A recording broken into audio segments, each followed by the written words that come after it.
So the first thing that needs to be done, this is a mass problem that the British legal system has never had to deal with before, and it needs a mass solution.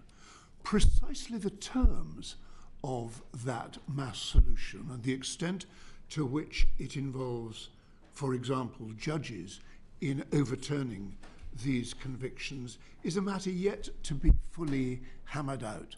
But the Minister has committed, and I entirely trust his commitment, that the government will be working with the Horizon Compensation Advisory Board to work out the best terms for something that is frankly uncomfortable for the British Constitution, namely to have the legislature taking a part in overturning judicial decisions.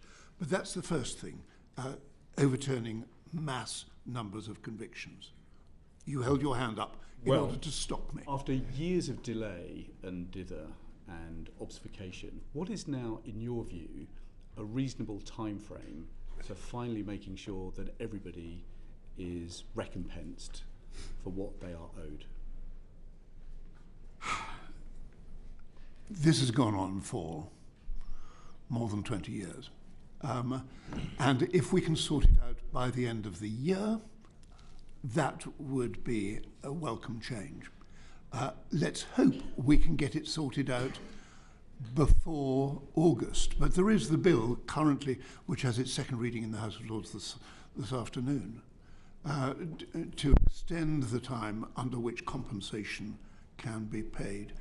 So, if I may resume my rant, the first item was overturning convictions, which will not be easy because people are not coming forward. The second item has to be to speed up the payment of compensation or redress, as Alan Bates would like it to be known, with justice. That needs to be done. I think some of the measures that the Minister announced in Parliament last week will certainly help that, will free up civil servants to allow them to concentrate on getting the money out of the door. It's essential for these people who are living hand to mouth, and who, some of them still bankrupt, that this money be paid as soon as possible. I hope it is a matter of weeks rather than months. In some cases it will be a matter of months, but it must not be a matter of years. It mustn't spill into next year. Thank you. Neil, could you just take us through how many people, in your understanding, have actually received anything? Because as we've tried to put the picture together from public records, frankly, it's impossible to tell how many people have actually had what they're due. Yeah, there's a lot of moving parts to this, and obviously different schemes produce different outcomes. As my understanding, in rough numbers, from the historical shortfall scheme, the majority of the original applicants have been paid out. There's a significant issue with that in that most of those were paid out without the benefit of legal advice. It's something that exercises us greatly, but it's one of those things where there's so much to go at. Where do you prioritise? Within the convicted cohort of clients that we have, of the 73, 3 have been fully paid out. Three? Just three? 3, and then another, it's a slightly moving number, but between 28 and 30 have accepted the fixed £600,000 proposal. Most of the others have had some form of interim compensation, but not final conclusion. Let me just check this. Years after the key landmark cases, only 3 of those convicted have had a full and final settlement. Correct. I mean, I have some insights as to why I think that's the case. I think there are 3, in my mind, 3 key factors at play here, and it sounds perverse to say this, but I'm not sure that enough resource is thrown at it in terms of the right resource into the right areas. So, for example, routinely with the overturned conviction cases, it's taking 3 to 4 months to get a response to routine correspondence on items of loss. 4 months? Yep. In the HSS, it's taking 6 months to get a panel decision on small numbers of cases, which to me is indicative of maybe not enough people sitting on those panels. I equally think a real big issue, and I can't lift the bonnet here, I can only draw conclusions from what I see, but there are too many layers of bureaucracy. We have had examples of situations where decisions have needed to go through 4 layers of decision making to get an outcome. So we can agree something in principle with post office or lawyers. It goes through various iterations and either comes back morphed in a different form or doesn't come back at all. And so I think that building on what Lord Arbuthnot says, you know, there is a need to streamline things here and produce a quicker process, because I agree that there is a capability to resolve these matters in the course of this year. But there is another factor as well that comes into play. We need to give the sub-postmasters the benefit of the doubt on key matters. So as it stands at the minute, we're faced with requests for information that go to finite detail in relation to heads of loss that have no supporting documentation, either because of the passage of time or because the sub-postmaster was locked out of the post office 15, 20 years ago and all the documents are in there. So post office have or held the documents, and now those people are being held to account on things that they have no support for. I think I'd say as well that there are some extreme examples here of document requests or information requests. So I look at the post office and their spend of £100 million on defending the indefensible. Yeah, I'm being asked to provide evidence of a client that's been to probation and spent money on £900 worth of travelling expenses over 15 years ago. So the proportionality is not there. And there is a really good opportunity now to change that dynamic. And that's on the back of the mass acquittal process. So we now seem to have a situation where, depending on the devil in the detail, but someone can almost self-certify they're not a criminal and open the door to £600,000 in compensation. If that self-certification is good enough in that forum, it's certainly good enough for innocent people that have been badly wronged to self-certify that it's cost us this, this and this, and therefore that forensic trawl should be relaxed and the benefit of doubt given to these poor people. Do you think that the bureaucracy is basically dragging its feet in providing redress? That's the only logical conclusion that I can come to. As I say, I'm not here to pillory people. I think that we have very good relations at face value with people that we deal with at both the business department and the post office. But it then seems to go into this machine, this abyss, and it morphs back out months later in a different form. So we've got the biggest miscarriage of justice in British legal history. We're years on from the key landmark case, and we still have red tape preventing redress for the victims. It all appears over-engineered to me. Douglas Chapman.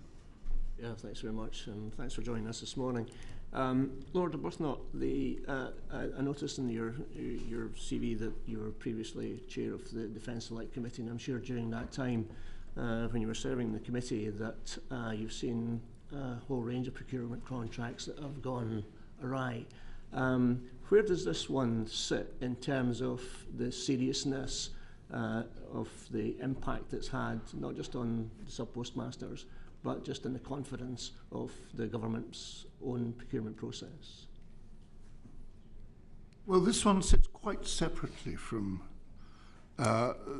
things like there was something that the Defence Select Committee described as a fiasco, which was the FRES, the Future Something Effects Service, which cost many billions. But this one has such human implications that spread throughout the country. For people who had been the leaders of their communities to be humiliated in front of those communities, that this is of a totally different order. And in terms of the £7 billion worth of contracts that Fujitsu have received from the government since 2012. What do you think the expectations might be on the part of the sub-postmasters in terms of any future contracts being awarded, or is there another horizon in your view that's sitting somewhere in some other government department where the same supplier has been implicated? Well, there could be. Will you forgive me if I tell you that I've concentrated mostly on this one, because it's just me and I haven't got a secretary or anything.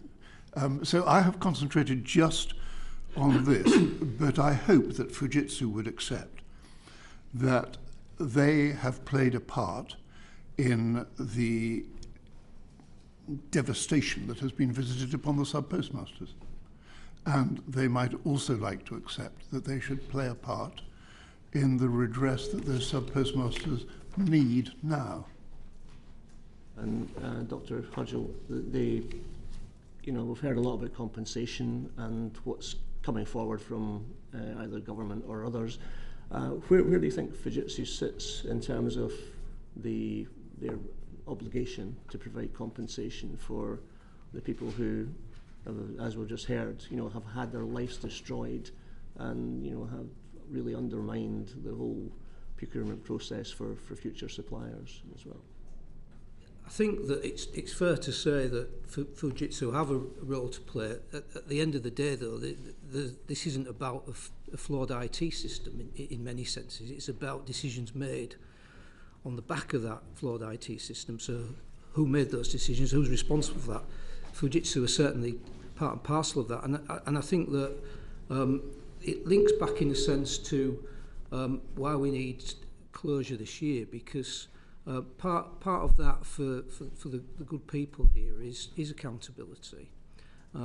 We and Post Office have seen this. We've got in excess of 100 psychiatric reports for people diagnosed with all sorts of depressive illnesses, post-traumatic stress disorder, paranoia, everything that you can possibly think of. And there are two things that come out of those reports that Post Office are aware of, and one of them is to bring about an improvement in mental health is accountability, and Fujitsu are part of that.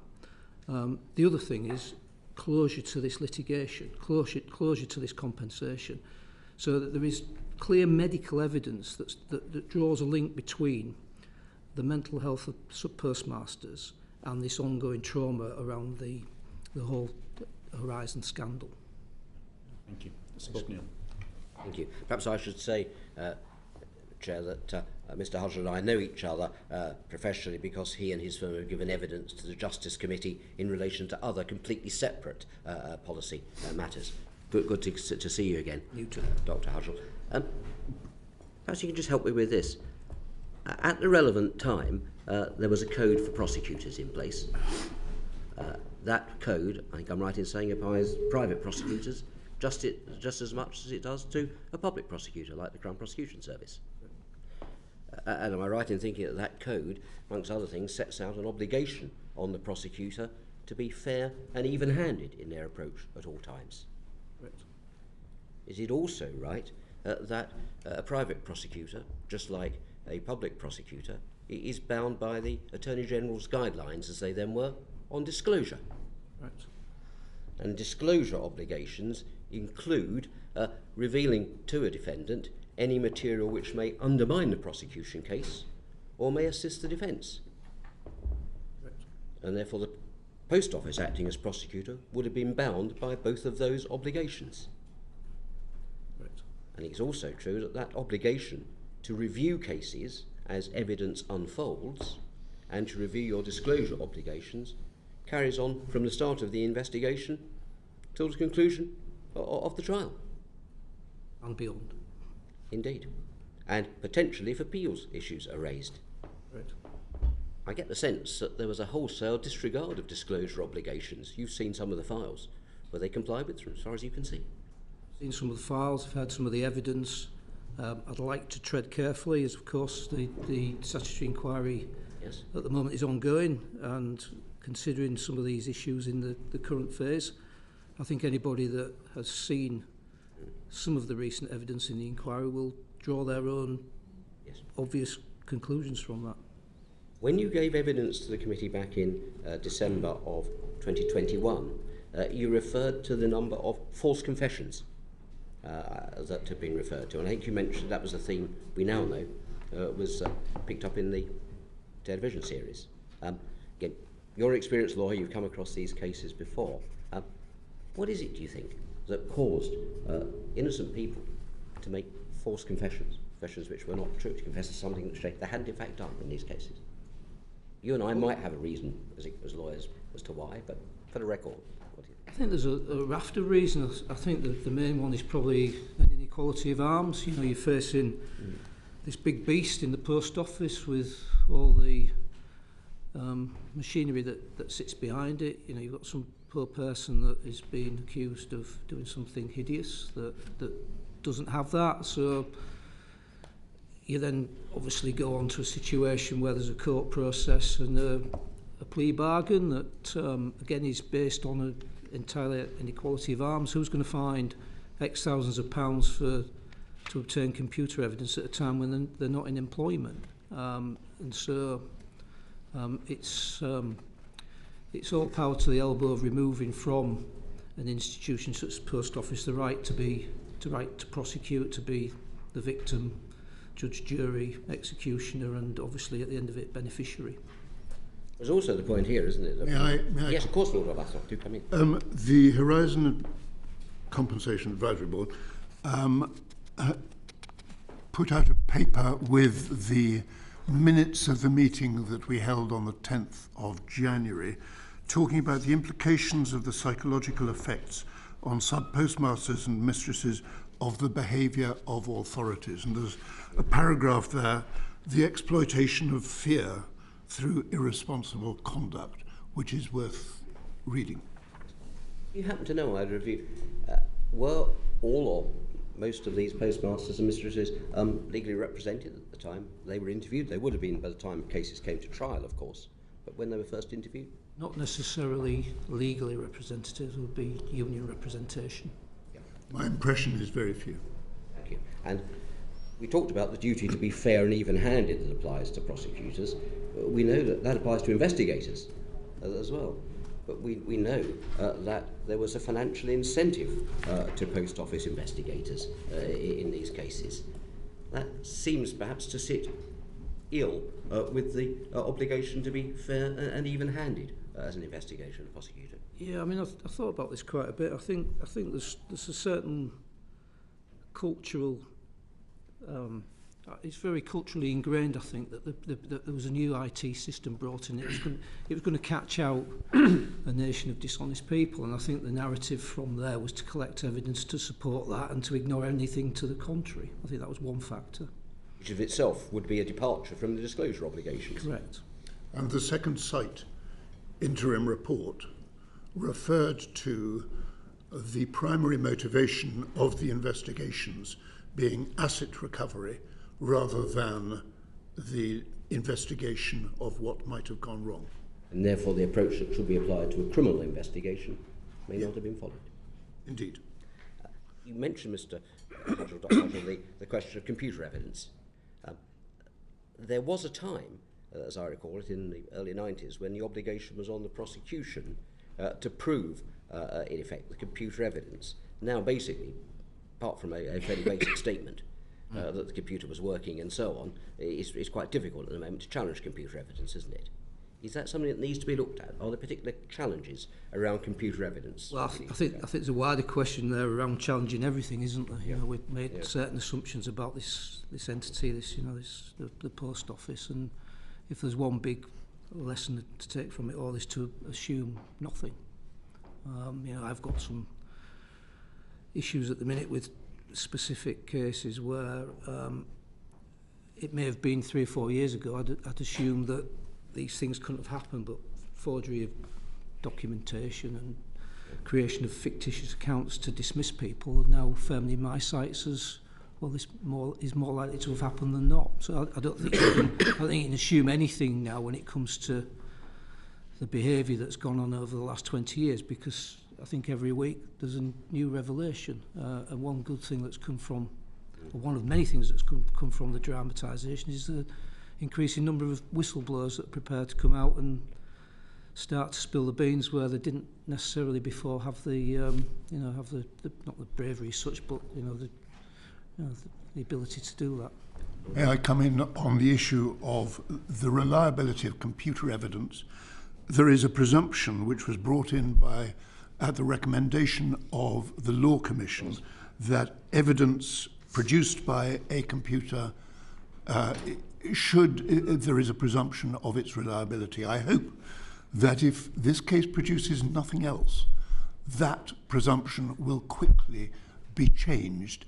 Quite what to is up for discussion, but it needs to be changed because it is clear that very, very few, if any, computer programs are entirely reliable. Exactly. Can I just check, you said that many of the claims under the Horizon Shortfall Scheme and the Historical Shortfall Scheme were submitted without any kind of legal advice, and obviously the ITV drama has created a much bigger profile of the issue. Do you think that there are many, many more people who suffered who are now going to come forward with legitimate claims for redress? Well, up to this morning, we've had in excess of 200 inquiries related to Horizon Shortfall. New inquiries? We've equally had in excess of 20 that have asked us to re-look at settled HSS cases.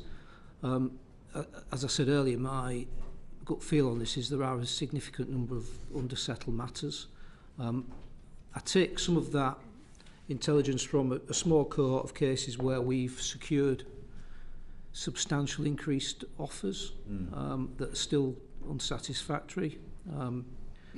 In one case, an offer that went from 120,000 to 220,000. In another case, similar-ish numbers, but on average at least a 25% increase. So there is real strong concern there that there are a number of undersettled matters because the vast rump of those cases were settled without legal advice and in fact settled at a time when interim payments were not routinely offered. That changed, as did the application to request further information. So it's a bit of a misconception to say that the smaller cases were settled off first, because you may have a shortfall loss of a few £1,000s, but if that in turn then gives rise to a suspension, termination and loss of business, the consequential losses are significantly more than the original losses claimed. But the Post Office is making some play of the fact that 85% of people who have claimed under the Horizon Shortfall Scheme have had money paid out. What you're telling us is that there are potentially hundreds of more victims still out there, and that second, many of the victims have been shortchanged on the settlements they've received. Yeah, both are correct. I think it may be a question to ask of the 85% that have settled, how many of those settled with legal advice? I think that would be a fair question to ask. I'll just come at one sort of final topic, and that's this. We talked about legislation to overturn these convictions or mass and all of that, but where does that leave the position of two classes of people? First of all, those who appealed their convictions successfully through the court process. It's been suggested by some commentators that we run the risk of devaluing, in effect, the overturning of their appeals through the normal appellate process by this route. That's a fair observation, isn't it? How will we deal with that in a proportionate manner? This solution is not a comfortable one in many different ways. It is, as the Minister has put it, the lesser of two evils. We need to get these convictions overturned as a matter of speed. I myself don't think that those overturned appeals, which were overturned in front of the court, would be devalued in any way. That's my own view, but we've got to deal with this, and we've got to deal with it quickly. I think I probably have to slightly disagree with Lord Arbuthnot on that, on the basis of what I'm told by some of my clients. I think that They are relieved and welcome the news that there will be a form of fast track of those that are genuinely innocent. I think they pick up on the commentary around the collateral damage of some genuinely guilty people, being able to access acquittal and compensation, and some do feel a cheapening of their exoneration as a result of that. They've been through a process that's taken upwards of 3 years, and therefore that's a feeling that they hold, or some of them hold. So whilst there is a general groundswell of support for exoneration of the poor people that daren't come forward because of the process it involved, there are obvious complications that come from that. We know, finally, that about a third of the cases that were referred to the Criminal Cases Review Commission were rejected by the Criminal Cases Review Commission. They wouldn't take them to the Court of Appeal. We also know that the Court of Appeal, having heard the case in full, dismissed the appeals, I think 3 or 4 cases. How should the legislation handle those classes of individuals? And are there lessons perhaps to be learnt as to the way the test that the Criminal Cases Review Commission applies should be reviewed or not? Can I come in on that? I think the Criminal Cases Review Commission referred cases to the Court of Appeal on 2 grounds. First was that the reliability of Horizon data was essential to the prosecution and conviction of the Post Office applicant, and it wasn't possible for the trial process to be fair. And the second was that the reliability of Horizon data was essential to the prosecution, and it was an affront to the public conscience. Now, since those cases were referred to the Court of Appeal, things have come out within the public inquiry about the investigators' behaviour and about the Post Office's entire approach to the ethics of prosecution, which I believe take us way beyond the application of Horizon data. And therefore, I think that this needs to be considered with great care. Possibly those whose cases were overturned, they may need to be told, you have to go back to the Court of Appeal, but you will do so with government assistance, with legal aid, so that these things can be overturned by the Court of Appeal. But I think that that's still up for bottoming out, and we haven't come to any firm conclusion on it. Anthony, and then I'll bring in Jonathan Garnes. Thank you. Lord Arbuthnot, can I just ask you to comment on last week's announcements from the Minister and how you feel about them? I feel very good indeed about it, because this is a mass problem which required a mass solution. And I think his announcement on the overturning of convictions, precisely how that is actually done, we have yet to bottom out. But that announcement was very, very welcome. I can't remember when I first called for it, but a little time ago.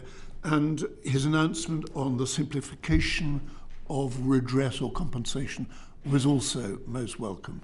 I'll come on to the point about simplification of compensation, but can I just say that where we are at the moment is a complete breakdown in trust in nearly every part of the system. And the Minister's announcement, do you think that is going to give trust and confidence to those who are claiming? You started at the beginning saying it's and you've just said it again, a mass solution to resolve the situation. How do you bring forward those people who have absolutely no faith in the system, who perhaps have no confidence in signing a letter saying they did no wrong for fear of prosecution later on? Those are good points. And there will be some who will continue to refuse to come forward, and I beg them to come forward.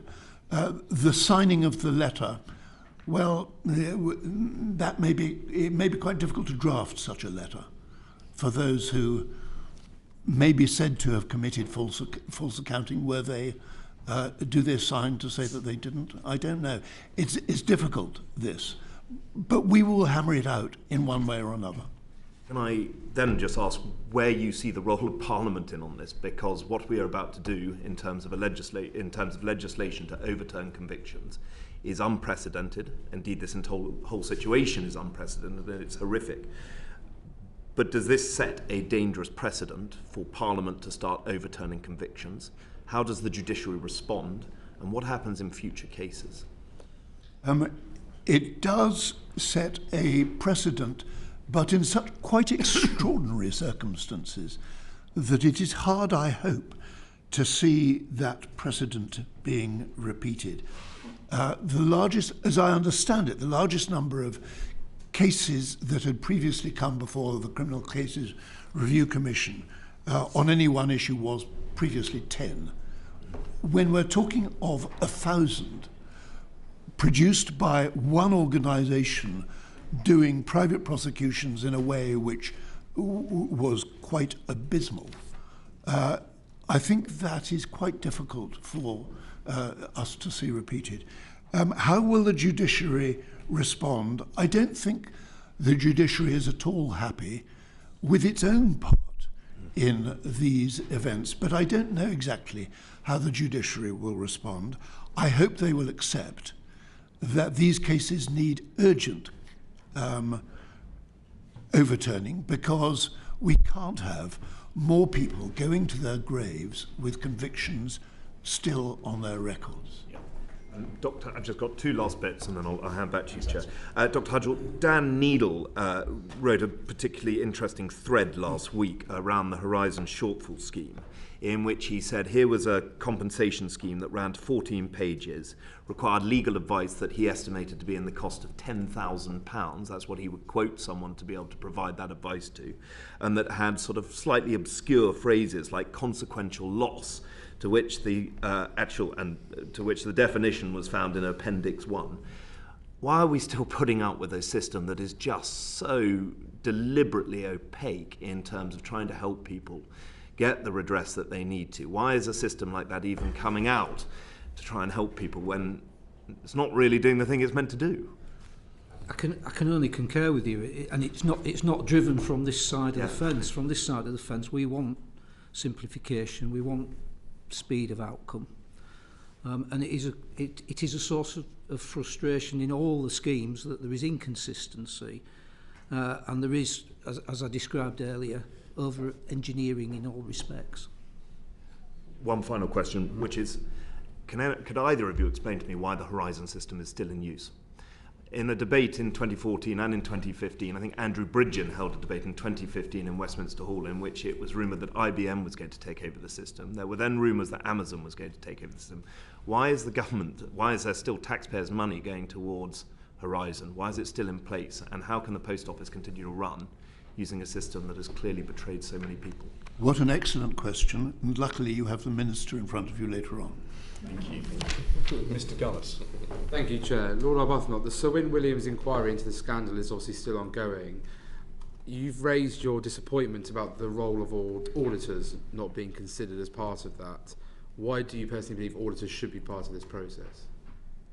Because the auditors either did or should have noticed that there was a potential liability building up within the Post Office that was likely to give rise to costs of, we now see, £1 billion.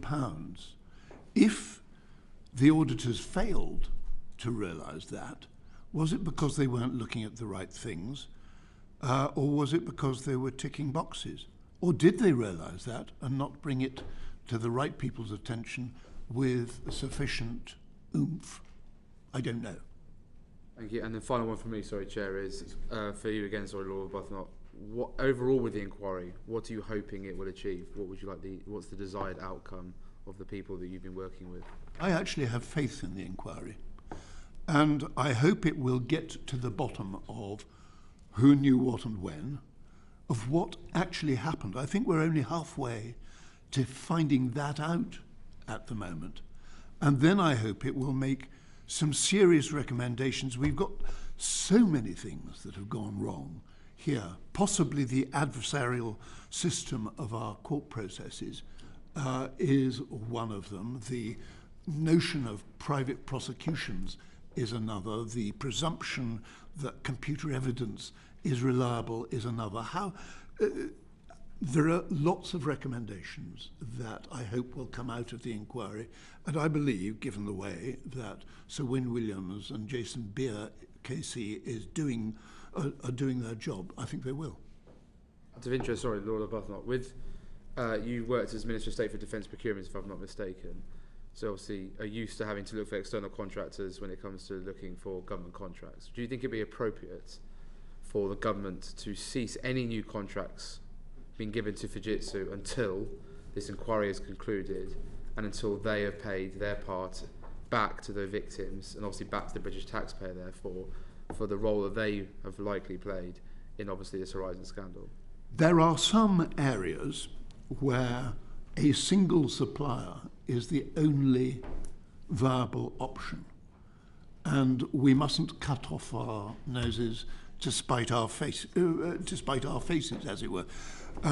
But I do think that Fujitsu's reputation has been seriously damaged by this, and that will play a major part in future procurement issues. Thank you, Thank you Chair. very much. Just very briefly, Charlotte Nichols and then Ian Lavery. Thank you, Chair. It was just a quick point of clarification, Dr. Hudgell. You said in your earlier answer that there was a feeling by some of the claimants that kind of mass exoneration would mean that there was collateral damage of potentially genuinely guilty parties within that. How do you, if such people exist, ascertain who they are when the evidence against everyone was obviously so problematic? And it's not an easy question. I think you know there has been plenty of commentary around that there are within that court inevitably people that are genuinely guilty, and it's a really tricky one. But is that just on balance of probability, or do you have reason to believe specifically that there are potentially guilty people within that? It's of both. I think one of the issues is what does that number look like? It may be a tiny number, and it may be a price worth paying. My job today is to convey to this committee the feeling of a number of my clients, which I will reiterate, is that they are generally overwhelmed in a positive way that there is going to be exoneration of those that are genuinely innocent. In a wider context than just the narrow interpretation of as arising as intrinsic to the prosecution, but based on the whole prosecutional strategy and behaviour of Post Office. But inevitably this isn't an easy subject, and it does come with a number of caveats, and I guess that the devil is very much in the detail of how this all unfolds. Thank you. Ian Lavery. Thanks. Dr. Hudgell, you mentioned before that a lot of the victims are suffering from paranoia, post-traumatic stress disorder. I mean, we've seen people spat at in the streets. We've seen their kids spat at school. We've seen the likes of Seema, Mr. Janine Powell, was incarcerated. We've seen Joe Hamilton, who was threatened with jail. We've seen all these. We've seen suicides. We've seen all these difficulties. Now, in a normal case for compensation, you would have loss of earnings, future and past loss of earnings. You have Smith and Manchester. You would have pain and suffering. And I'm just wondering how you would look at pain and suffering on this scale for different individuals who will suffer differently as a consequence of this situation. It must be extremely complex. I've got to say, £75,000 on this issue is not just paltry, it's an absolute insult. Yeah, I think that there's a lot in your question, and the 75,000 relates to the HSS scheme. There's a £600,000 package that relates to the overturned conviction cases. Every case is determined on its own merits. Every case is determined in accordance with ordinary principles of English law. So every case will never be compensated to account for the losses that people genuinely suffered. I think that, as I say, in terms of the go forward, the whole idea around the £600,000 package was quite a creative solution suggested that swept up a number of cases. So, for example, someone that was close to retirement that would have a small loss of earnings claim, that sort of offer would be attractive. So these are some of the things that we need to look at to find to solve these problems are creative, simple solutions. There is within the way that these compensation claims have been assessed an allowance for exemplary damages to reflect the conduct of Post Office. But there's another wider point that you raised that just occurred to me to mention is that it's not just the sub-postmasters here that suffered greatly. There's another class of people that cannot be compensated in any way, and that's the spouses, the children, the parents. Yeah. The spouses that have miscarried because of the stress of things, spouses that have committed suicide because of the stress of things, the kids that have got behavioural disorders that ended up out of school early and whose adult life is now shattered because of that, parents that have died, estranged from family members, generations of sub-postmasters where granddad has believed the post office over grandson and then has sadly died before that relationship can be repaired. So there's a whole raft and category of people that are not compensatable, and that's another strand of this scandal that needs to be looked at, in the same way as people that were not sub-postmasters but suffered financial loss directly are not compensatable at the moment either. So the scandal is in the thousands, but it could be in the tens of thousands. Yeah. Thank you very much indeed. Let me just finally bring in Mr. Palsy and then we'll conclude this session. Can I just ask Lord Arbuthnot, who's a very experienced politician who's been dealing with this matter for 20 years, why has it taken us so long to get to where we are today? I don't want to say pass. It's a difficult subject. You have people who have been convicted or pleaded guilty to crime up against the most trusted brand in the country. I think that's at the heart of it. What the Post Office failed to realise was that the most trusted brand in the country was the most trusted because of the relationship that the sub-postmasters had with their communities. It wasn't the most trusted because of the brilliance of its management or the price of its stamps or the sparkling nature of its publicity machine. It was the relationship between the sub-postmasters and their communities.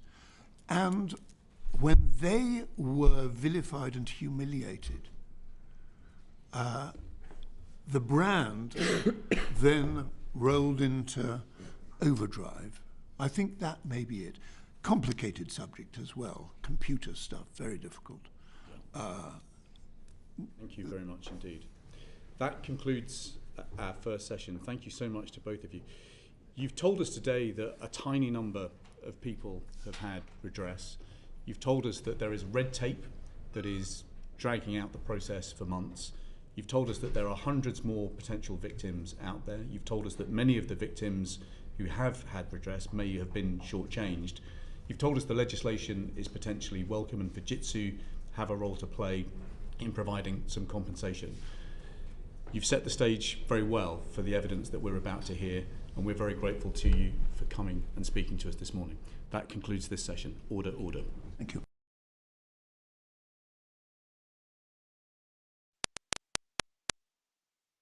The proceeding is currently suspended.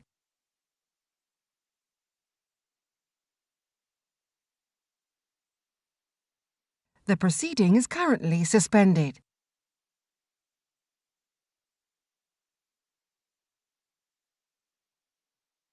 The proceeding is currently suspended.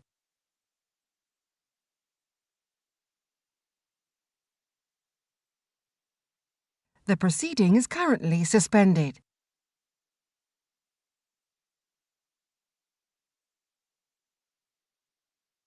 The proceeding is currently suspended.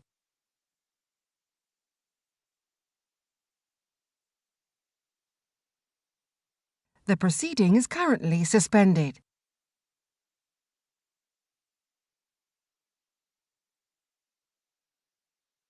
The proceeding is currently suspended.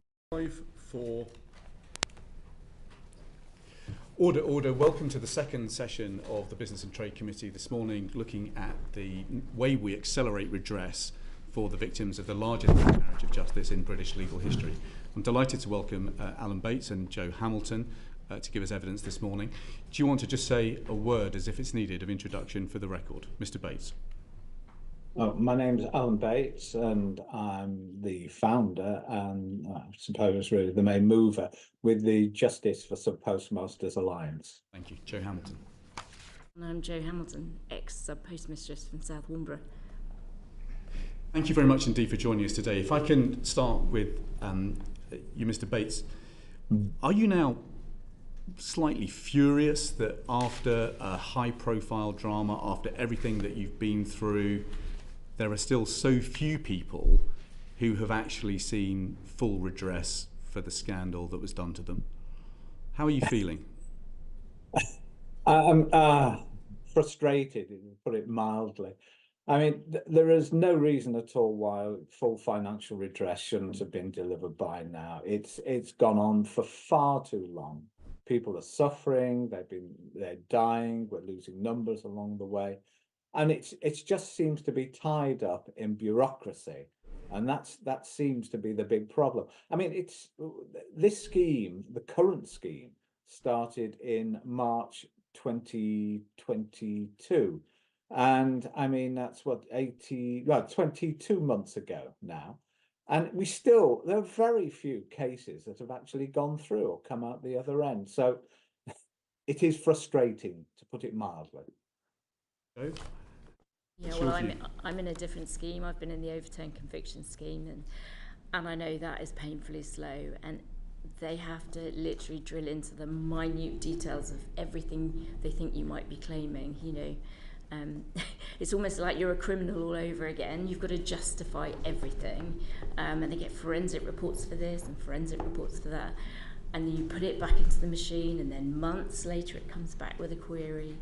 You send it back, and months later again it comes back, and you know, there has to be a way that, I mean, I don't have access to all the data, but there must be a way where you can see people in different bands and sort out a simplified version that won't be so costly for the government either. But it sounds like after all the hell that you've been through, you're still going through hell to finally get justice done. It's almost like you're being retried, because everything you say you'd like, they say, oh, we'll justify that, and it just goes on and on and on. And you must be in touch with others who are having similar experiences, aren't you? Yeah, I mean, everything has to be backed up with paperwork, and yeah, it's just nonsense, you know. What's the impact on you of having to go through all of that over and over and over again? Well, I'm pretty much out the other side, but so, you know, I'm fighting for the group that still haven't had, they had virtually nothing. I mean, I'm not privy to what they actually have had, but I've heard, you know, they've had tiny interims, and literally they're in this factory of bureaucracy that just swallows up paperwork. Mr. Bates, Yes. Have you had evidence and experience shared with you of what people are going through to try and finally get what they're owed in terms of redress? Well, I mean, I'm only involved with the GLO group, the group litigation order group, the ones who brought the court case against Post Office initially, and who got left behind afterwards, realistically, but eventually they're caught up. But I mean, people have spent a lot of time again with their lawyers. Their lawyers have got their cases already sorted. In many instances, their cases have been submitted to the department, but they're sat there. They're not moving through. I mean, recently, we were given assurances that after 40 working days, that cases would receive a first offer. Well, generally, I know that most people haven't had a first offer. I can speak firsthand about my personal case. I mean, that was submitted towards the beginning of October. I mean, today it will be the 66th working day, and allowing for Christmas and New Year. that I'm still waiting for my first offer. And I'm being told that I won't receive anything or a first offer until the end of this month, which will be 77 working days, or almost double the expected time. After everything you've been through, after all of this time, the delays are still dragging on. Yeah, I mean, I hear a lot of stories about that lawyers are, government lawyers, or the firms that government are using for lawyers are not happy about working extra hours or working at weekends or working evenings. There obviously isn't enough of a resource being put in at that end to actually deal with these cases, and that's what's really frustrating. I know the lawyers that I'm using, which are doing with a lot of cases, have a huge team working on them, and they're piling the cases through. But they're just not moving. They hit a dead end once they go into the department. So, are you saying that the people who are processing the claim are not busting a gut to actually get the job done? Oh gosh, yes. I mean, after my claim had gone in, and mine's just in the queue like everyone else's, not being dealt with specially at all. But I mean, after mine had gone in, it took them, I think it was 53 days before they asked 3 very simple questions.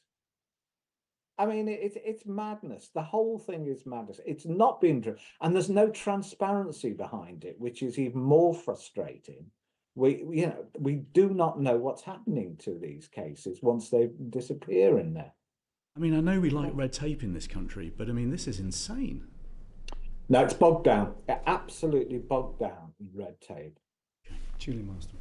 Thank you very much, Chair, and welcome to you both. The ITV drama has undoubtedly provoked a huge response from the public all across the country. Empathy for the incredible, dreadful situation you've been in for such a long time, and outrage on the same thing. One of the things that strikes me, and I think strikes a lot of people, is that postmaster after postmaster were telling the same story. They were in the same position, telling the truth, and were not believed. And in fact, were told that you're the only one. If people have watched that drama and are thinking to themselves with incredulity, how on earth could this happen? What's your assessment, and what would you tell people who watch that? From your experience, how on earth could that have happened? Alan, can I start with you? How would it happen?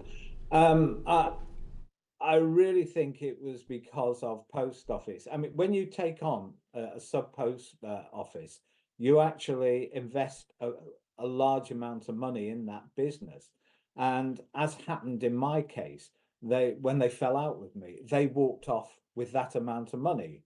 And I think a lot of people feel there's a financial gun held to their head if they start kicking off or start raising too many problems with post office. And cases like mine, cases like Lee's, I mean, these become reasonably high profile in the area, and post office like to push them through, or they used to like to push them through, I don't know if they still do, as examples, as warnings to others to keep your head down and do as you're told.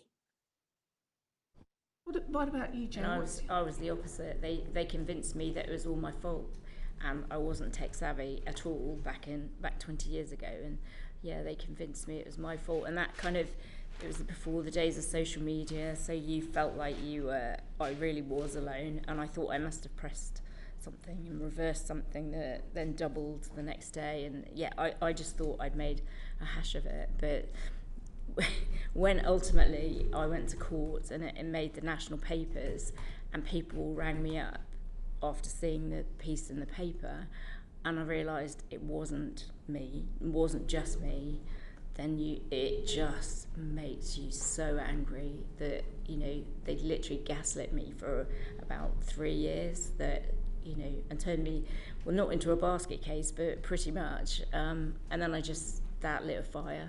And yeah, thank goodness we had the publicity because we joined up. But, it's wrong, but it's taken this long and this much money to get to where we are today. And You know, I know a lot of the group, and they are literally falling apart, waiting for the end of this to be able to put it behind them. So yes, so the turning point is not feeling alone, but actually, I mean, these are we use terms like the post office and Fujitsu, but actually, you're dealing on when you were going through this, still are going through this. You're dealing with individual people. Can you explain how that felt? That you were up against, you were talking to individual people, but you couldn't get through to the big institutions that you're actually dealing with. It's very hard to imagine how that must have been. Yeah, and a lot of people then went to their MPs because that was Alan's brainchild to go to your MP. I mean, fortunately, I had James, but not all MPs listened, you know, because you kind of think the post office is trusted and what are they? They've pleaded guilty in court. So who believes you, you know? I mean, I was lucky James was curious and had some dealings with the Chinook failings. So he got curious because he had 4 people in his constituency. But I think it's the feeling that nobody's listening. You know, when you say you've got a problem, you just need people to listen. Mm.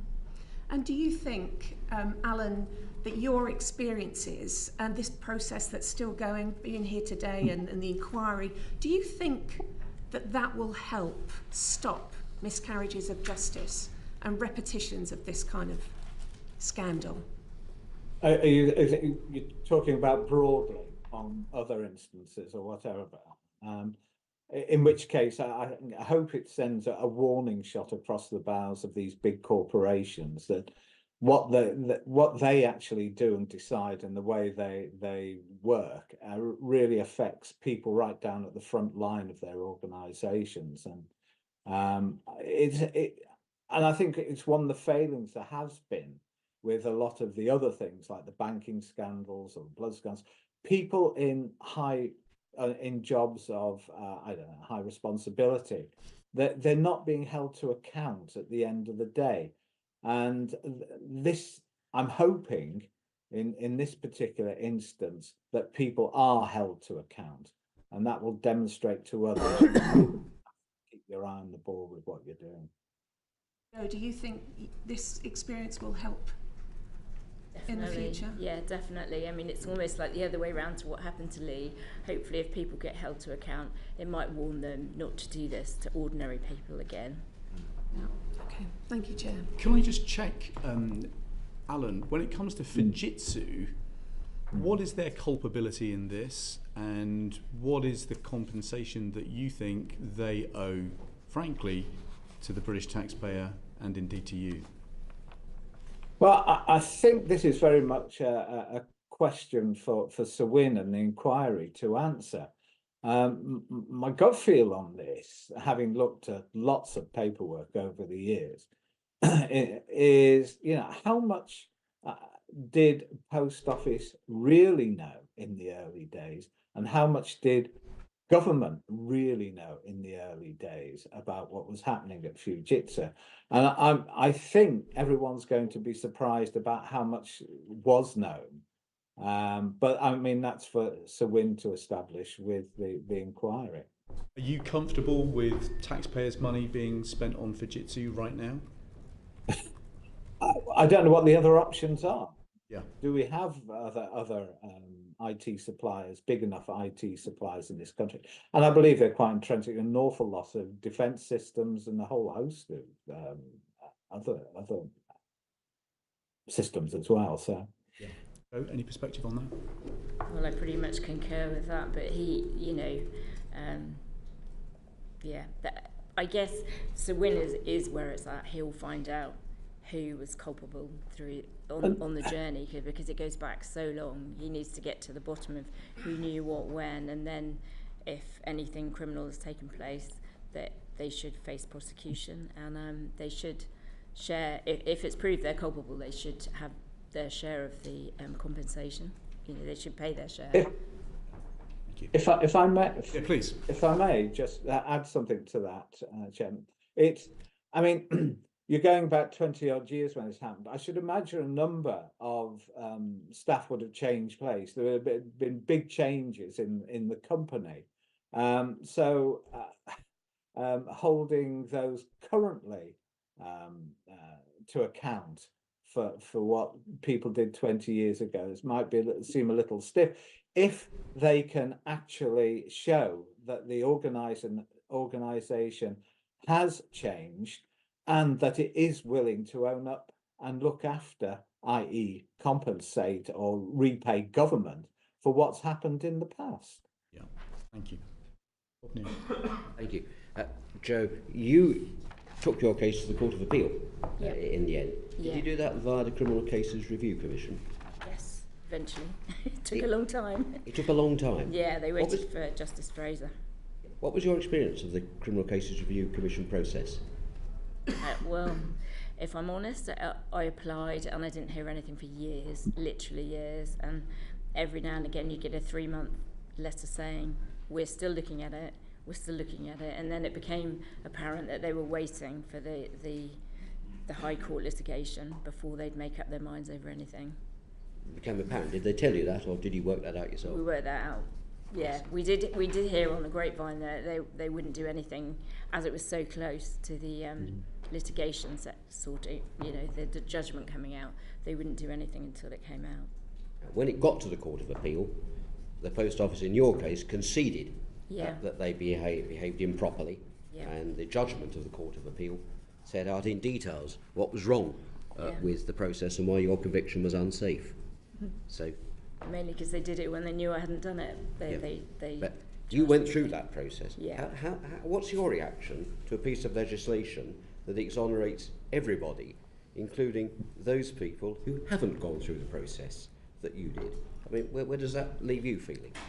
Does that diminish your acquittal by the Court of Appeal or not? I don't think it diminishes mine, but a bit of you thinks, but then something's got to happen because there's 900 cases. It's Not perfect, do I get the sense? But you're not perfect, but I think it's the only way. Ian Lavery. Thanks, Chair. Good morning, Mr. Bates and Ms. Hamilton. I wonder the threat of a prison sentence, what sort of impact that actually had on you. Yeah, obviously it must have been horrific. It really must have been horrific. I wonder if you could explain to the committee, when you were actually on the helpline trying to seek advice from the post office and you actually had your computer in front of you and they were explaining how to remedy the issue, and then your deficit it doubled, I believe, in front of your eyes. Can you explain to the committee how we actually felt at that precise moment of time?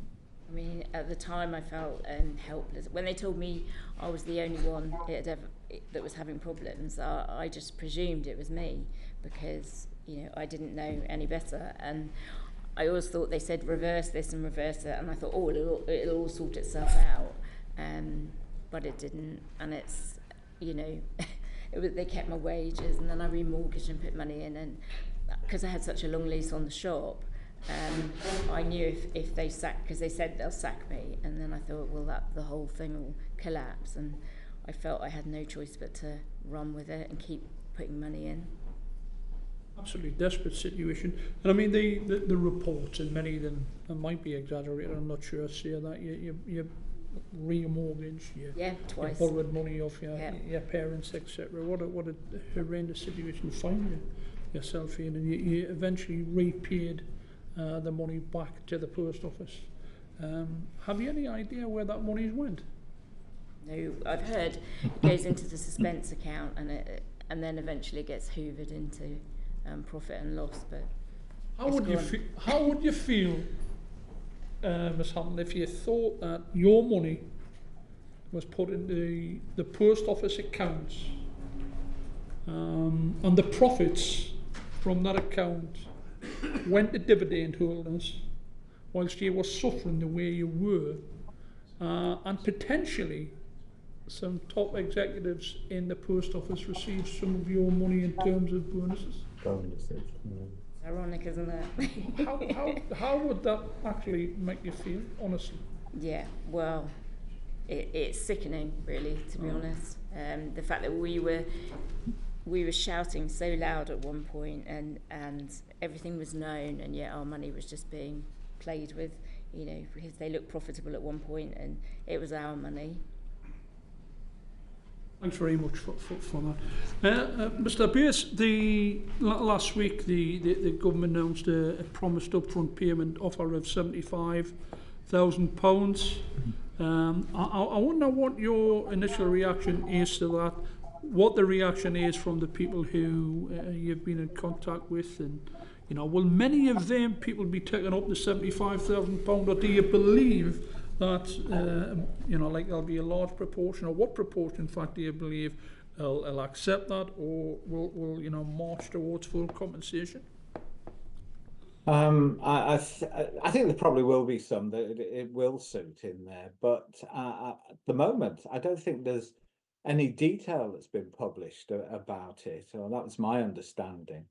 And the other question about it is that the few cases that have gone through in the GLO scheme, which I always refer to as the low-hanging fruit, which are the low-value ones.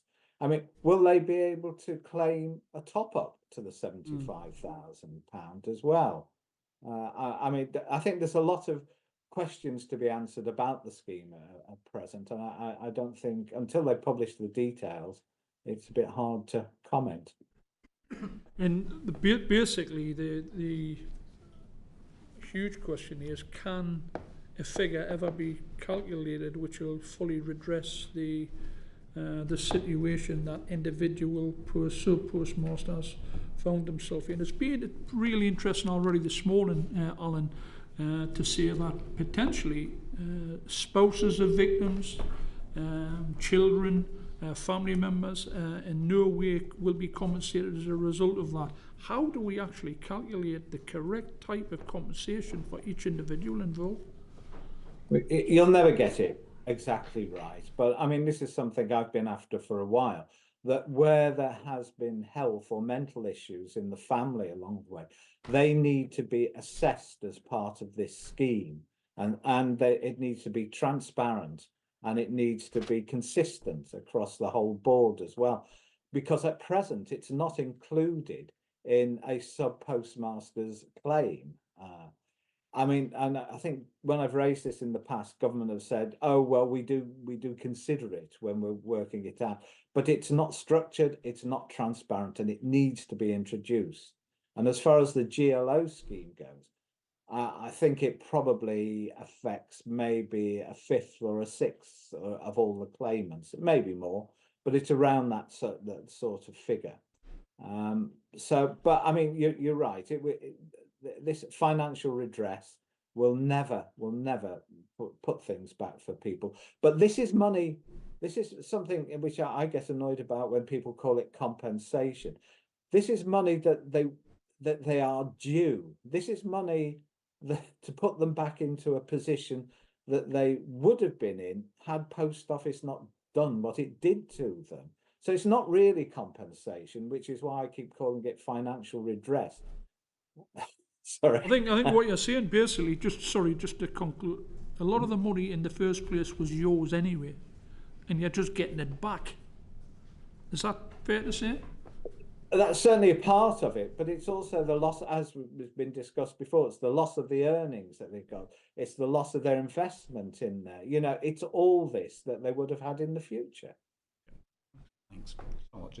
Thank you, Chair. One of the recurring themes throughout this has been all of the people that thought that it was only happening to them, and the gaslighting that you referred to happening, Joe.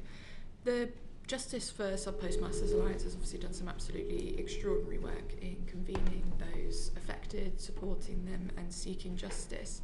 But I'm interested to know your view of the role of the National Federation of Subpostmasters within this, as surely there's alarm bells that should have been going on there, and an expectation from their members that they would get support that didn't materialise. Do you think an independent trade union could have made a difference here? If I could start with you, Alan.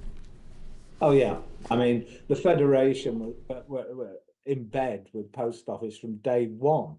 And as far as I know, they probably still are, because they're paid for lock, stock and barrel by Post Office.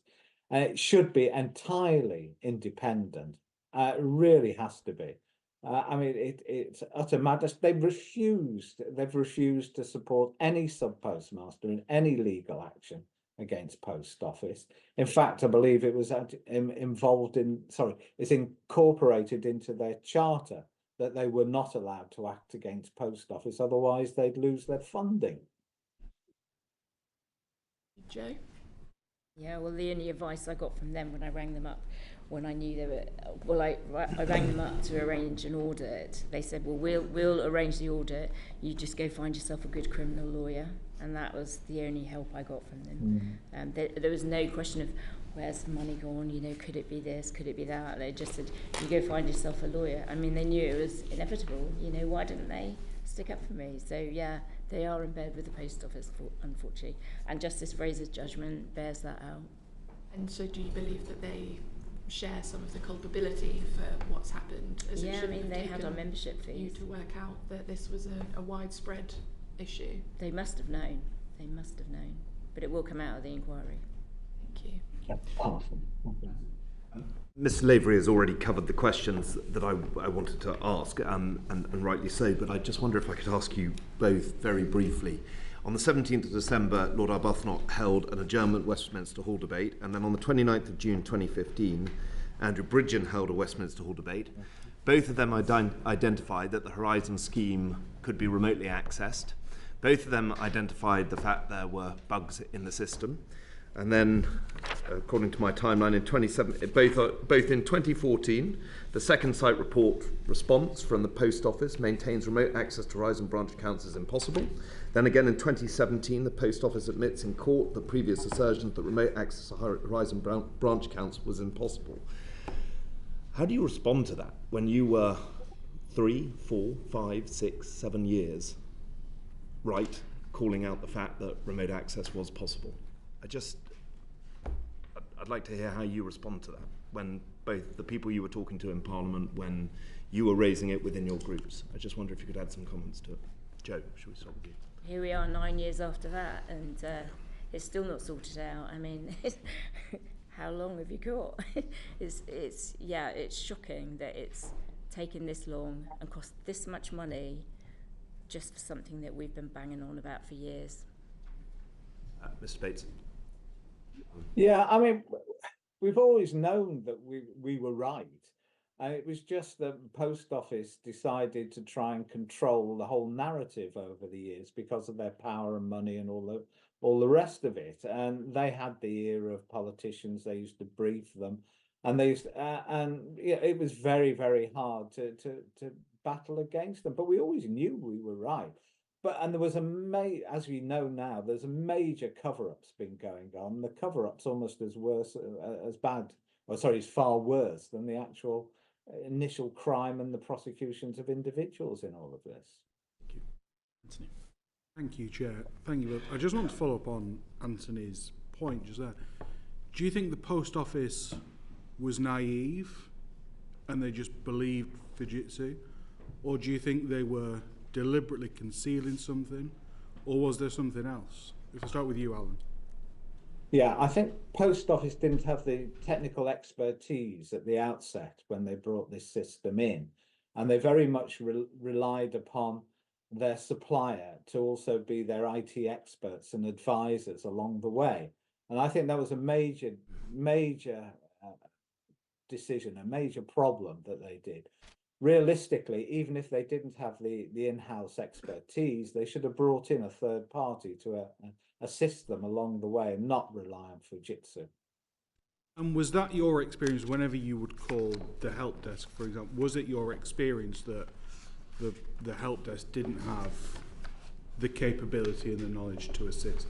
Well, I didn't even know there was a Horizon help desk. That's how helpful the national desk were, and they didn't even tell me. They just said, oh, well, you do this and this and this, which made the whole thing worse. But no one ever told me about the Horizon help desk, because when I took the Post Office over pre-Horizon, and I never had not pre-Horizon, but pre-electronic, and I never had a problem until it went electronic, and I'd only ever dealt with the National Help Desk, but yeah, they didn't tell me about the Horizon Help Desk. So Incredible. I just follow on from Anthony's question. Are you aware to date, with the Horizon system still being used, of any continuing faults? Has anyone approached either of you at any point to ask whether or not the system that is still being used is resulting in faults? I mean, I've heard some things that, you know, I have no proof of it, but I've heard it's not brilliant. It's still not brilliant. So. Thank you, Joe. Alan? I mean, I've spoken to Subpostmasters in the past who will give me examples of failings within the system still. So yes, it's still ongoing. Thank you. Nothing else. Thank you, Chair. Mr. Bates, Ms Hamilton, may I first of all apologise. I might be one of the only people in the country who's yet to actually watch the ITV drama, not through any deliberate choice, but with having two young children, I'm stuck between Paw Patrol and many other shows in evenings, and normally fall asleep whilst trying to get them to bed.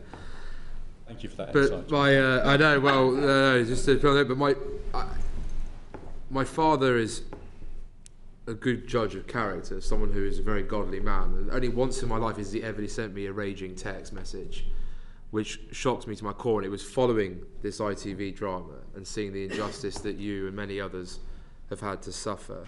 And that's why I wonder, so far as you're concerned, do you think, despite what Minister Hollenrake has said on the floor of the House and obviously in subsequent interviews about emergency legislation, about the processing scheme, obviously the drama actually bringing to the public's attention what you've both had to go through as many all the other victims, do you actually truly believe justice will ever be achieved? If I start with you, Miss Hamilton, first.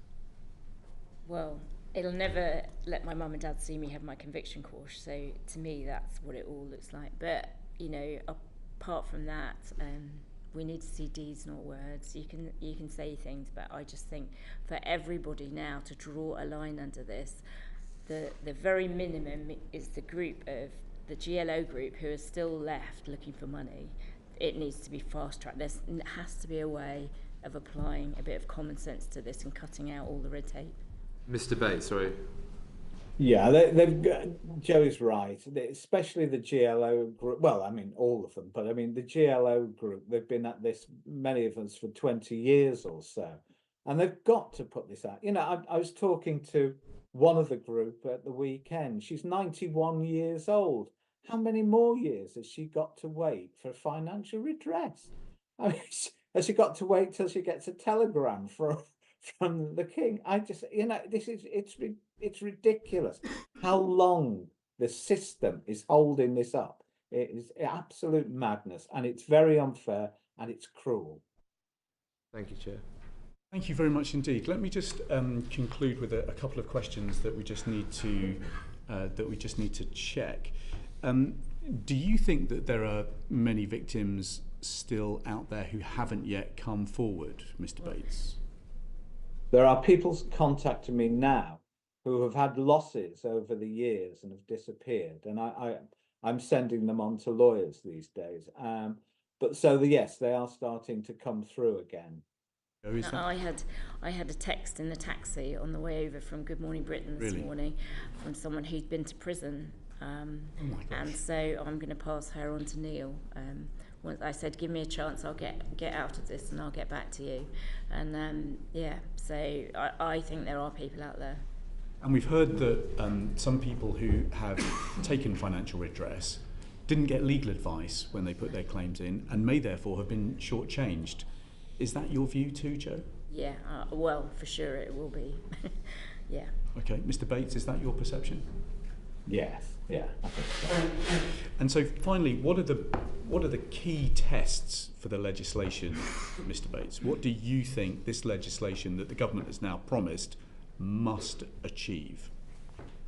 I'm sorry, which part of the legislation? There's new legislation that I think is going to propose mass overturning of the convictions to speed up the path to redress. What's the key tests when that bill hits Parliament here, we hope in weeks, let's hope it is weeks, how will you judge it, whether it's good enough? Well, I suppose really if it draws many more people out of the woodwork and that should come forward. Do you know what would be ironic is if those people that just come forward will get their money before the group that fought for this. Yeah. Well, thank you very much indeed for your evidence today. After everything that you've been through, we are truly grateful for the evidence that you've given. You've told us that the process of redress is like being tried all over again. You feel like you're the guilty one. You know, why should you, I've not claimed for anything that I'm not entitled to. I'm not lying about anything, but you have to back it all up with everything. It's like, they've got my tax returns. They can see, what's so difficult. Yeah. You've then gone on to tell us that you don't think, frankly, the bureaucracy is working hard enough to speed up justice and redress. You've said something that has got to happen. You've welcomed the idea of legislation, but you've also warned us that there are no details that have been published. There's no details about this £75,000 idea, and crucially, there's no transparency about it either. No. So those are big questions that we need to put to the Minister when we see him a little bit later on. But for now, thank you. That brings this session to a conclusion. Thank you so much for your evidence. Order. Thank you. Order. The proceeding is currently suspended.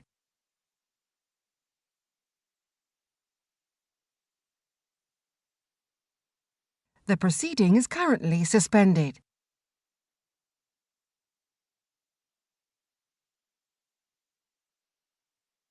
The proceeding is currently suspended.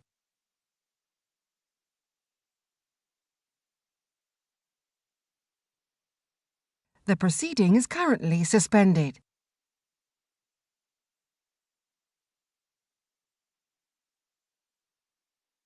The proceeding is currently suspended.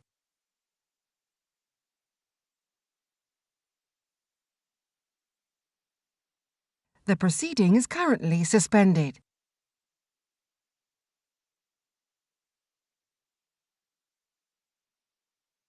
The proceeding is currently suspended.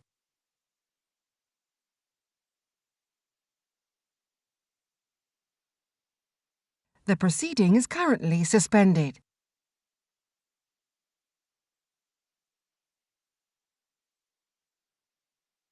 The proceeding is currently suspended.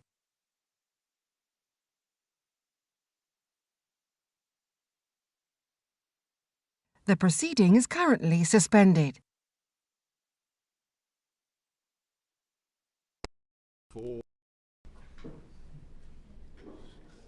Order. Welcome to the third panel for this morning's Business and Trade Committee hearings on Post Office and Post Office compensation. Our third panel includes representatives of the Post Office and Fujitsu. Could you just say a quick word of introduction and then we'll get into the questioning, Nick? Good morning, Chair. Yes, my name is Nick Reed. I'm the Group Chief Executive of the Post Office. Good morning, Chair. My name is Paul Patterson. I'm the Director of Fujitsu Services Limited here in the UK and CEO of Europe. Thank you. Mr. Patterson, could I start with you, please? Would you say that Fujitsu is an ethical company? Firstly, if I may just comment on what I've just been listening to this morning to the sub-postmasters and their families. Fujitsu would like to apologise for our part in this appalling miscarriage of justice. We were involved from the very start. We did have bugs and errors in the system, and we did help the Post Office in their prosecutions of the sub-postmasters. For that, we are truly sorry. To your question, Chair, around our ethics, I believe we are an ethical company. The company today is quite different to the company in the early 2000s, and clearly we need to demonstrate that both to our customers, to government, and to the wider society here in the UK. I've got in front of me, Mr. Patterson, the Fujitsu Code of Conduct. It says, we treat customers, business partners and competitors fairly and with respect. Did you live up to those values when it came to the sub-postmasters? No, we did not. It is very clear from the evidence before the committee and also in the inquiry that our standards were not at the level that we adhere to and state, as you've rightly read. I am personally appalled by the evidence that I have seen and what I have saw on the television drama and the statements I've seen from the victims to the inquiry. So we did not stand up to that in those periods of time. And do you accept that Fujitsu evidence was used to put innocent people in prison? Yes, there was evidence from us. We did have we were supporting rather the post office in their prosecutions. There was data given from us to them to support those prosecutions, so yes. Do you accept that before 2010, your staff knew that there were problems with the Horizon system? The information that was shared with the post office as part of our contract with them was very clear. So the post office also knew there were bugs and errors. They also just to zero in on this, did staff in your organisation before 2010 know that there were problems with the Horizon system? So I believe that Simple yes or no? Well, I don't personally know, Chair. I think the inquiry is looking at that very point that you. What's your gut feel? My gut feel would be yes. Okay. So you've said that you're an ethical company. You've said that your evidence was used to put innocent people in prison. You've said that staff in your organisation knew that there were problems with the system. Can you tell us how much you now think your company should contribute to the compensation bill? The inquiry is dealing with some very complex matters over... But is there a moral obligation, Mr. Patterson, for you to contribute? I think there is a moral obligation for the company to contribute, and I think the right place to determine that is when our responsibility is very clear. There are many parties involved in this travesty. But I've just read your last set of accounts which have been published. You've not made any provision in those accounts for a contribution to the compensation, but you're telling the committee today that you believe there is at least a moral obligation for Fujitsu to contribute. When the inquiry finishes... That's a simple yes or no. Well, so is there a moral obligation for Fujitsu to contribute? I've already answered... It's okay, you can keep going. Okay, so yes, I believe there is a moral obligation, and I've already said that. I think it's also important that the inquiry deals with these very complex matters with all the parties involved. Yes, we have a part to play. Yes, the post office. Already this morning we've talked about lawyers, we've talked about the law. I think all of those matters need to be discovered to bring transparency and to bring the truth. And in that context, absolutely, we have a part to play and to contribute to the redress, I think is the words that Mr. Bates used, the redress fund for the sub-postmasters. Thank you very much. Mr. Lavery. Thanks, Chair. Mr. Patterson, do you accept that the existence of a Fujitsu covert unit, as shown on the ITV documentary, actually existed, whereby members of your team were able to access Subpostmasters computer systems in their own offices and were able to change data without Subpostmasters knowing that had been done? I don't recognise the term covert. I wasn't there at the time. Did it happen? Was that happening? So we have already stated that there was remote access to these systems. What took place or did not take place in those interventions is certainly, I know, one of the streams of work that the inquiry are looking at as well. But there was remote access. I mean, covert means in many ways secretly. If you've got people in your offices or wherever accessing remotely the Subpostmasters accounts and altering them, that's covert, isn't it? So without the Subpostmasters having any idea whatsoever of that happening, in fact, it would border on, I'm not a solicitor, but certainly would border being on illegal in my view. The support and the interventions from remotely from Fujitsu has been documented, and it is clear. The post office was certainly aware of that remote access, and that was clear for some period of time. The post office denied that, didn't it? I believe they did. So the post office weren't telling the truth at the time. Is that Know your what understanding? So I only know what I know, and I know that certainly as part of that process, the remote access was documented and communicated. What do you say to that, Mr. Reid, that the post office were very much aware but denied it? I've only been in the organisation since 2019, so it's difficult for me to comment. I think the most... You've got to comment on the post office. You're in charge of the post office. I think the most important place for the commentary is going to be Sir Win Williams's inquiry. We are obviously cooperating with him wholeheartedly to make sure that all information that we have and that we are aware of is supplied to that inquiry. And clearly there will be individuals from the post office who will be providing witness statements and who will be coming forward to give insight into that. I mean, there's whistleblowers have come forward and said that undoubtedly there was problems with the Fujitsu system, the Horizon system.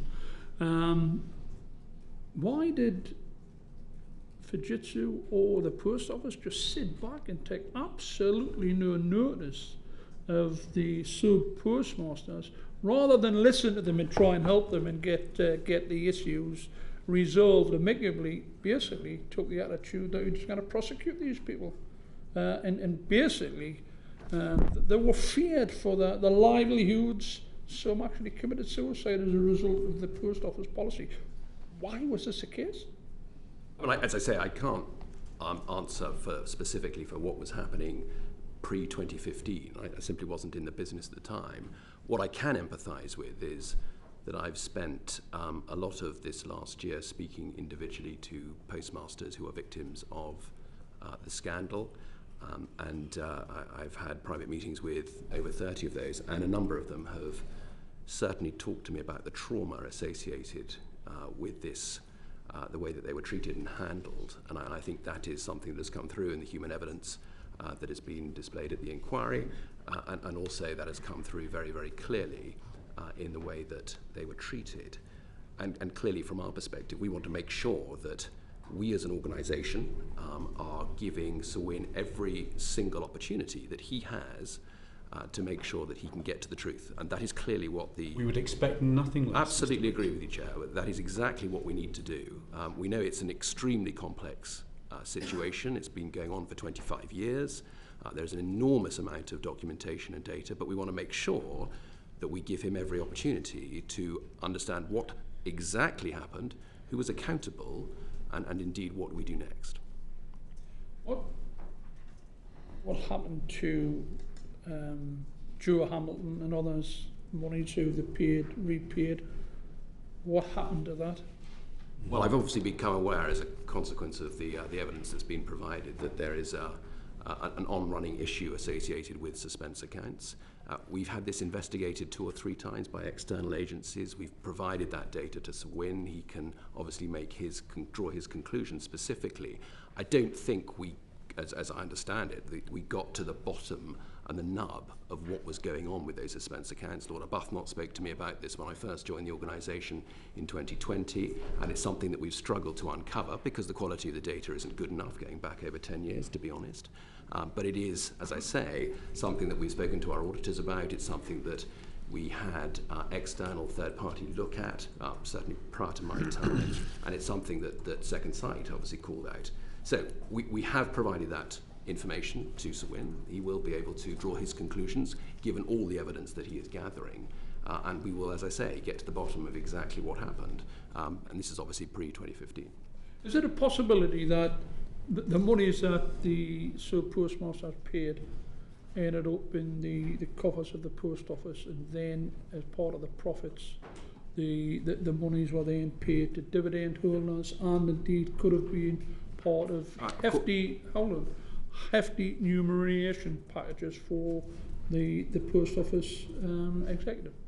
It's difficult to say. I mean, as I say, this is pre-2015. I don't have the context of what the. But is it possible? It's possible. Of course, it's possible. Absolutely, it's possible.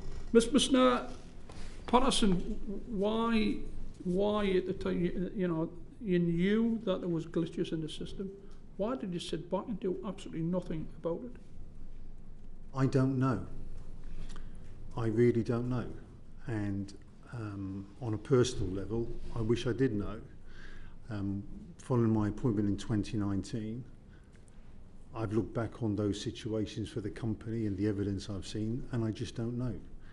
What I do know is the inquiry is looking at this very point of who knew what and when, and what action they did or did not take to draw attention to the concerns. I just don't know. Mr. Reid, in I think it was 2015, the Post Office executive Paula Venables told the committee that she believed that the prosecutions were sound. I mean, things have changed dramatically, obviously. Do you think the Post Office attempted to mislead Parliament and the public to cover up its own failings? I can't specifically comment on that. I think what's become very evident clearly is that we've got a number of cases that have come to light. We've seen 2,500 colleagues come forward in the Horizon shortfall scheme. We've seen a number of overturned convictions.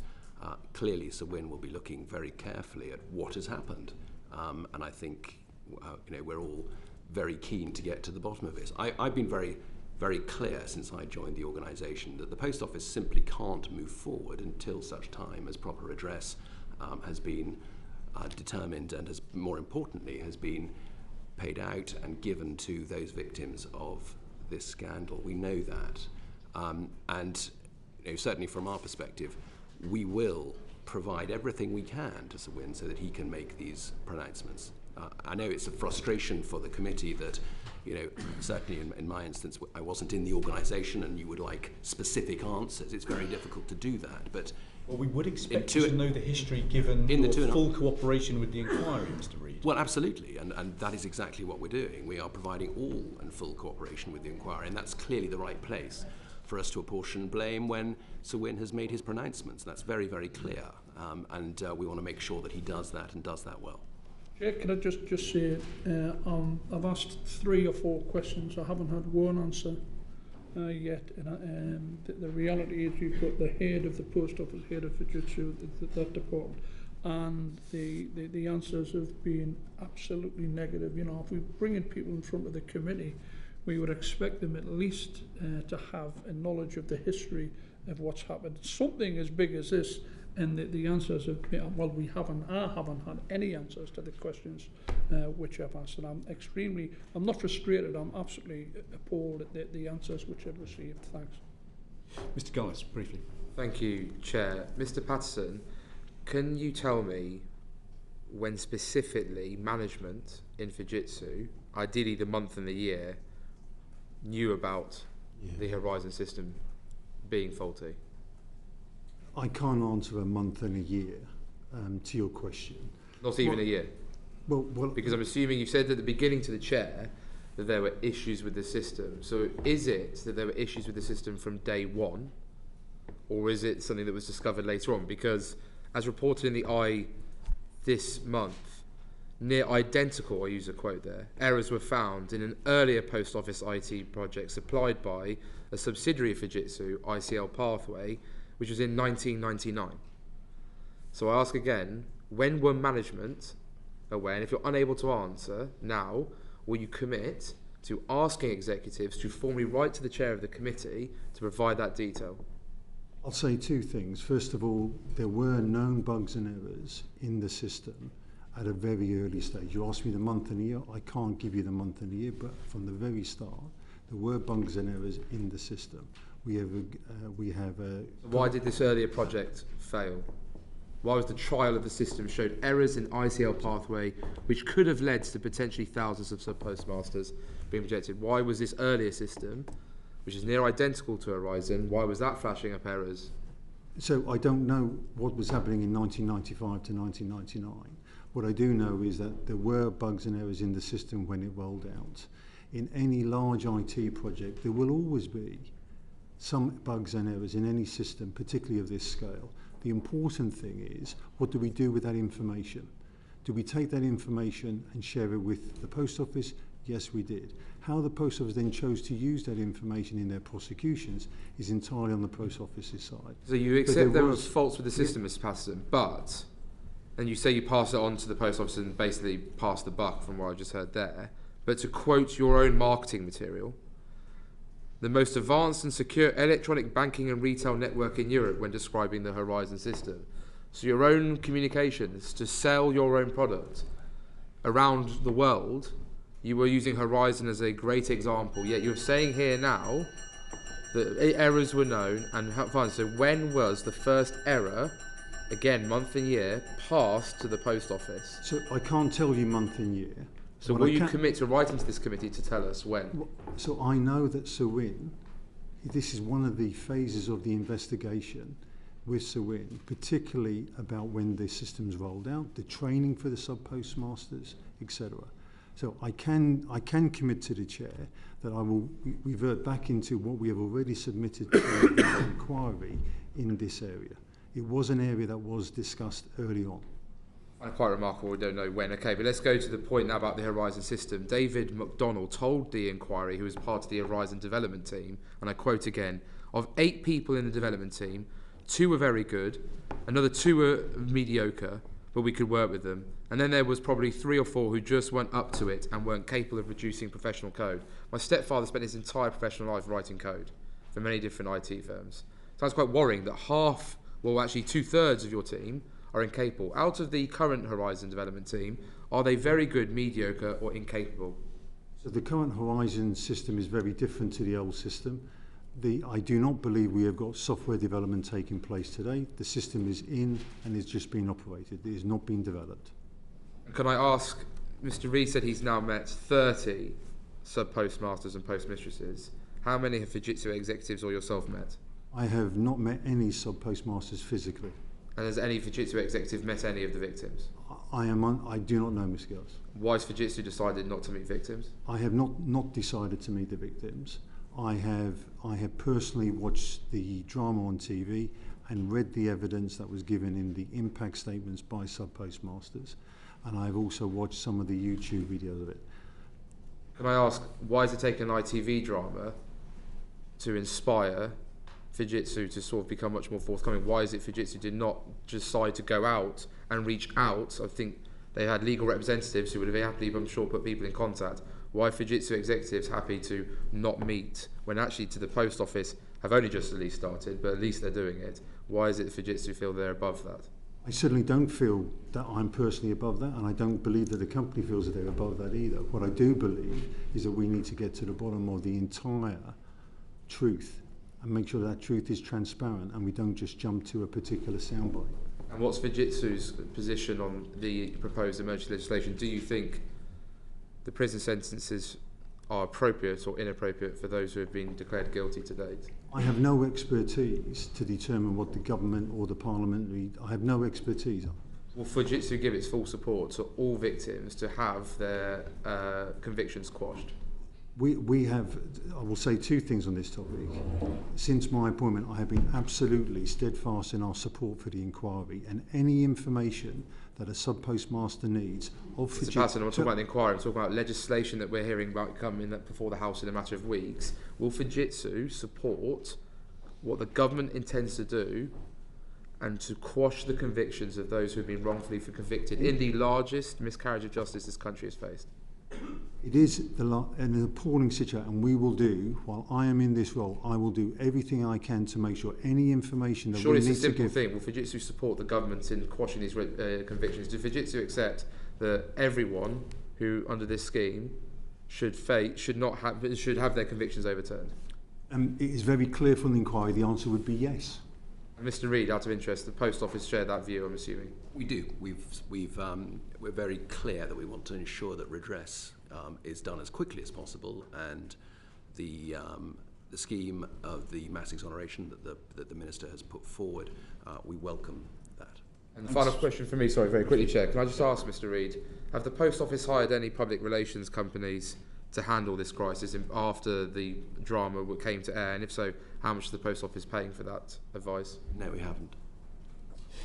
Thank you. Can I just check a couple of points on the timeline then? So we have a report in the Times today about a whistleblower from the Post Office who says that as early as 2001, it quotes, you could go into their cash and adjust it or wipe their cash off completely. You could go into their stock declaration, add stamps and so on.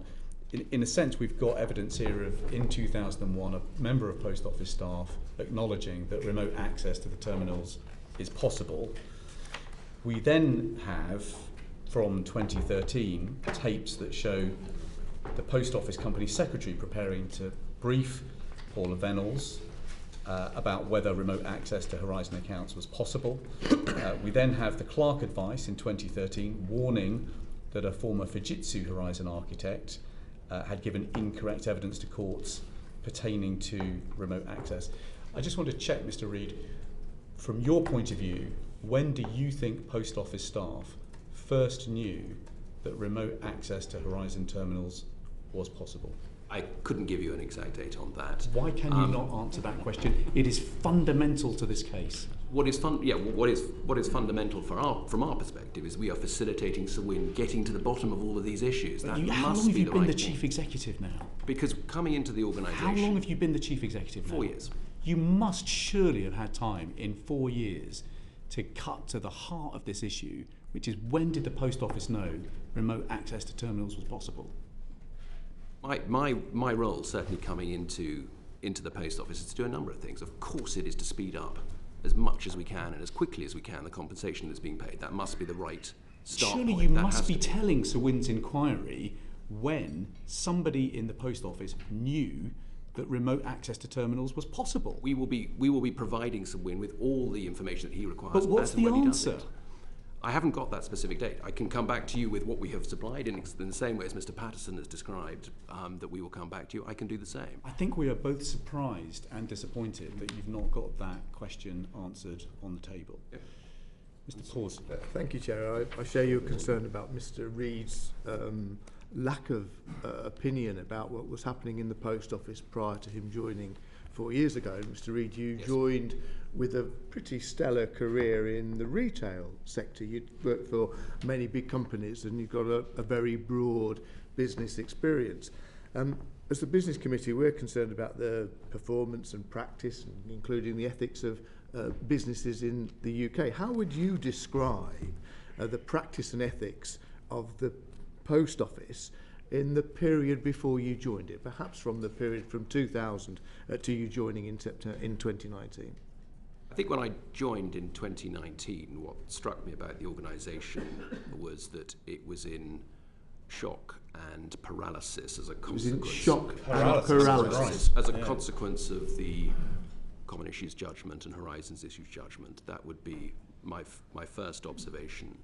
And I think, certainly from my perspective, trying to address that culturally was extremely important, and that's what we spent, or what I have spent my time trying to do. And indeed, that's why we obviously settled with the GLO almost immediately after I had joined the business. And I think part of the challenge that I have found clearly is, and as you'll be fully aware, this scandal has gone on for a very long time, 25 years, and obviously there is a mindset that needs to be changed for people to understand just exactly what has happened, which is why it's important that senior executives in my team go out and meet with the victims and that they see what has occurred, because I think, to your point, culturally trying to understand what is going on in our business, people need to see and feel what has happened to some of these victims. Was the existence of this issue then, Mr. Reid, dominating all thoughts that you and your senior management team had about the nature of the business that you were being asked to manage? I don't think it was dominating everything in 2019 when I joined. No. It was an insignificant part. No, I wouldn't say it was insignificant, but I think, to your point, I don't think it was dominating everything, right. And that's why it is, and right. It was so important to change that. You've sat throughout the evidence already today, and did you hear Lord Arbuthnot when talking about the unequal relationship that exists between postmasters and the Post Office itself? He spoke about the Post Office as being this most trusted brand. Yes. Was it a most trusted brand then, and is it a most trusted brand now? I think his principle was absolutely right, which is it's not the corporate entity that is trusted, it's the relationship between customers and their local postmasters. That is what the brand is.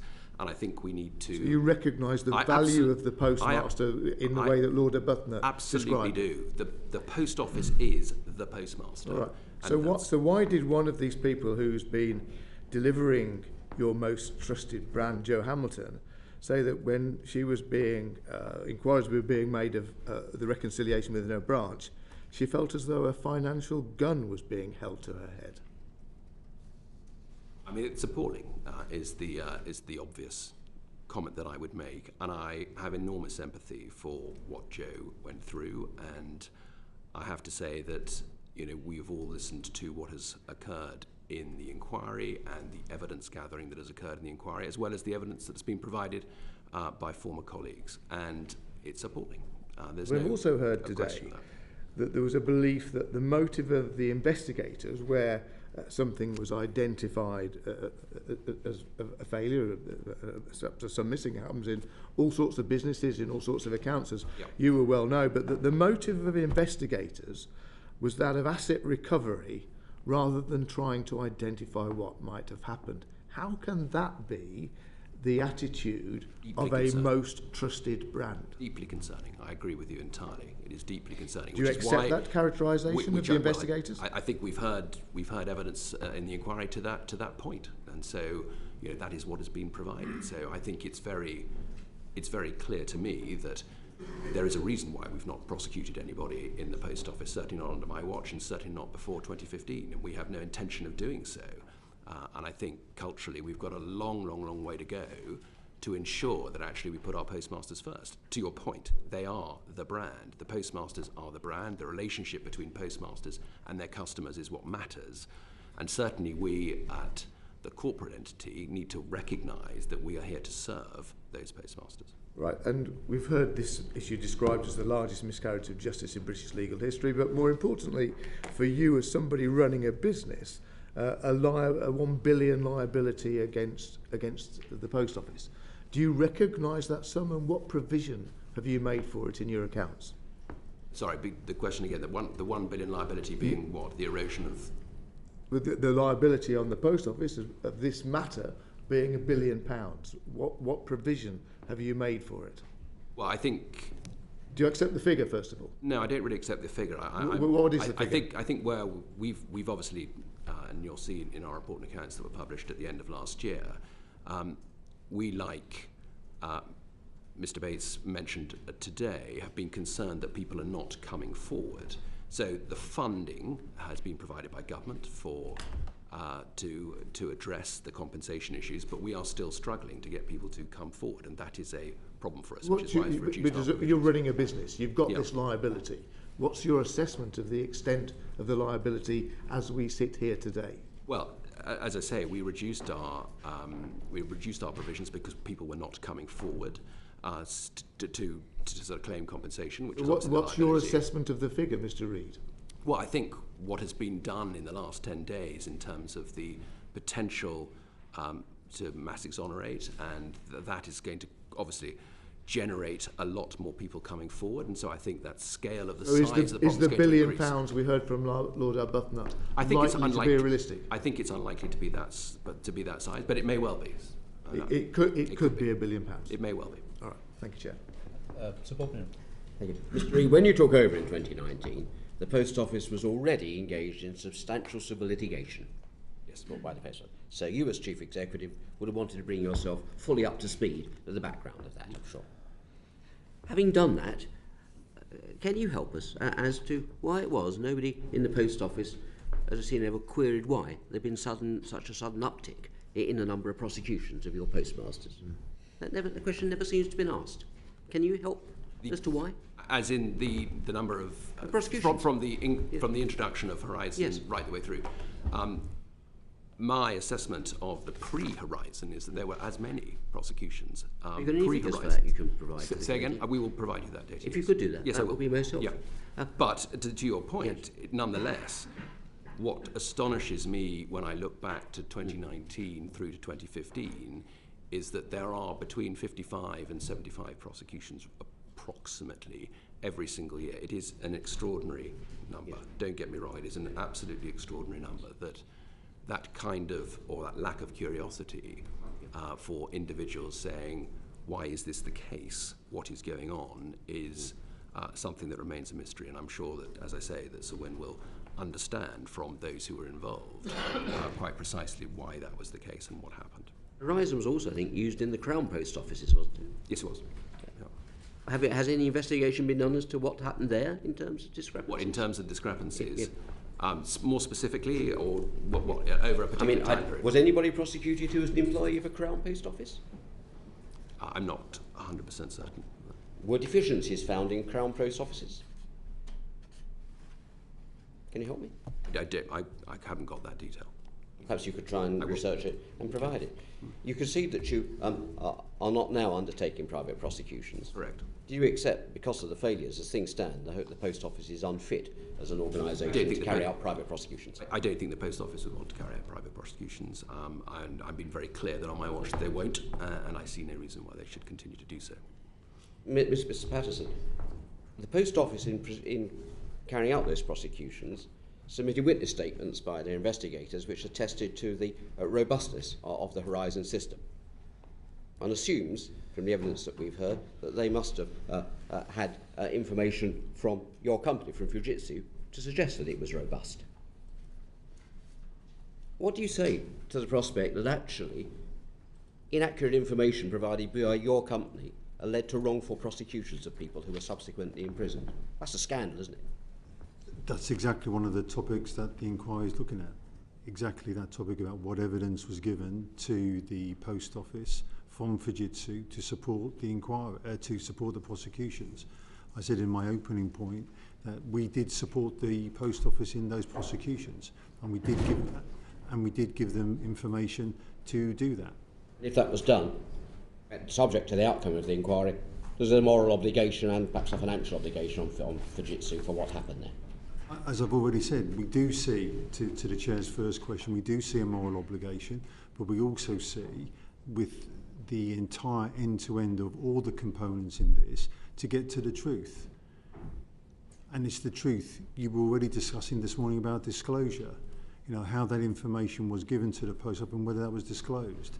These are complicated matters, and Sir Win is rightly examining those. And to the Chair's question to me earlier, when that is done, we also expect to sit down with government to determine our contribution to that redress, or compensation, as you said.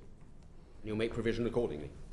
So to the earlier question, we have not made provision for that yet, and I can't put a number on that yet. But when we've got to that position, we absolutely would need to make a provision for it. Of course we would.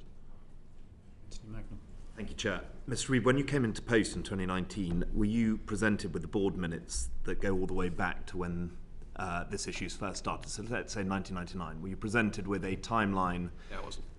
So there has been, since your appointment, you have not gone through the board minutes at any point over the last 25 years? Many of them I have, but not all of them. I wasn't, I mean, the way you're characterising it was a pack sort of delivered to me, no. Clearly we spent a lot of time in 2020 as a board working through the issues associated with some of the human impact and obviously some of the individuals that were involved. Could you then provide a date? I mean, we've had this question already, I don't want to repeat what colleagues have asked, but could you provide a date in which this is first raised? Your board minutes would presumably reflect that. And if you can't do it now, will you come back and report that to this committee? You also said that senior executives go out to meet with postmasters and mistresses. I'm not entirely sure why any of them would want to see you at this point, but we've heard from the opening remarks of the chair about the moral obligation. As far as I can understand it, you're sitting in front of us saying that you want to help. You led the prosecutions against people who were wrongly accused of doing things, and yet the Horizon Compensation Advisory Board is saying that you are responsible for the delay because much of the evidence has been lost or destroyed by the Post Office. So you led the prosecutions, and now trying to even overturn these convictions is being hampered by the fact that your organisation, has lost the information that could give people the justice that they seek. Could you just comment on that? I think it's been well documented in the inquiry that the challenge within our organisation of data and the protection of data over the last 20 years has been pretty poor. We have wrestled, I think probably with the best way to describe it, over the last 2 or 3 years to make sure that we provide as much data as possible. We have 60 million different documents that we provided to the inquiry. We've been through 500,000 individual documents that we've actually supplied. That we've actually had to go through. We've supplied over 120,000 specific documents. So this is it's an extremely complex beast, and I don't think anybody would be surprised, having listened to the evidence just from today, that over the last 25 years it is going to be extremely complicated to get hold of all of this data and all of this documentation. But be assured, we fully recognise that we need to do that. It is extremely important. If I may, just to comment on your question about would postmasters want to see senior executives, this is an offer. We don't go and present ourselves. How many have taken it up? What I've said to 45 have so far. What I've said to victims is, and I've been very explicit about this over the last couple of years, that if there is an opportunity for any form of redress, is there some form of justice, some form of apology that I can do on a personal level, I'm very, very willing to do it. I think we've heard from Alan and from Joe today that the trauma, and I use the word advisedly, the trauma that individuals have experienced can, in certain instances, be at least reduced or slightly reduced when they have an opportunity to speak to the head of the organisation that ultimately may well have been responsible for what they have been through. That trauma can be alleviated by you streamlining the system, making it less bureaucratic. And what we've heard from Joe, what we've heard from Alan, is that you feed into a system. You even heard it from the first panel, where the face-to-face engagement is very good, but the bureaucratic system behind it is an absolute disaster. Are you committing here and now to saying that you will go away, both of you, as in particular you, Mr. Reid, that you will go away and make the changes necessary to make sure that the bureaucratic process is sped up, to be made more efficient, to make sure that these issues are resolved? We will work with government to make sure that if it's the evidential level, it needs to be dropped. If it's interim payments that need to be made permanent, whatever it takes to do that, and we will work with officials to make sure that we get the right guidance. The proof will be in the action rather than words, but I take that point. Just lastly, why are you still using the Horizon system? I understand in 2015 IBM was looked at. I understand recently Amazon was looked at. Are you simply using them because no one else can do it? Or are you just failing to actually innovate and look at new suppliers? Not at all, no. I'm committed to get off Horizon, and I've had that conversation regularly with Mr. Patterson, and we are both committed to make sure that there is a new and upgraded system. We've talked about it before. It's outdated, it's clunky, it's old, but it's 25 years old. But it does what it's meant to do in terms of the job that it does today. But we're very clear that we need a modern system for a modern post office, and we will be getting off Horizon, and that is our intent. Mr. Patterson, is there any Horizon programming code in any of your other systems? No. No. Do you feel that you should be paying back the money for the Horizon system, given the damage that it has caused?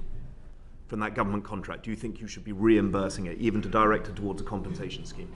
So as the complicated topics, the inquiry is looking into those topics. I've already committed to this select committee that we will take the advice from Sir Wynne and look to compensate. You used the word morally.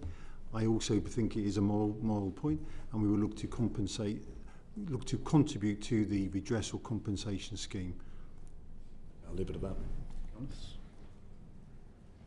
With that last point to Mr. Bagman was saying, again, this whole idea of contribute, how much of a contribution have you, as an organisation, estimated today that you think you need to pay? I have not got any estimate at all. I do not presume to calculate that.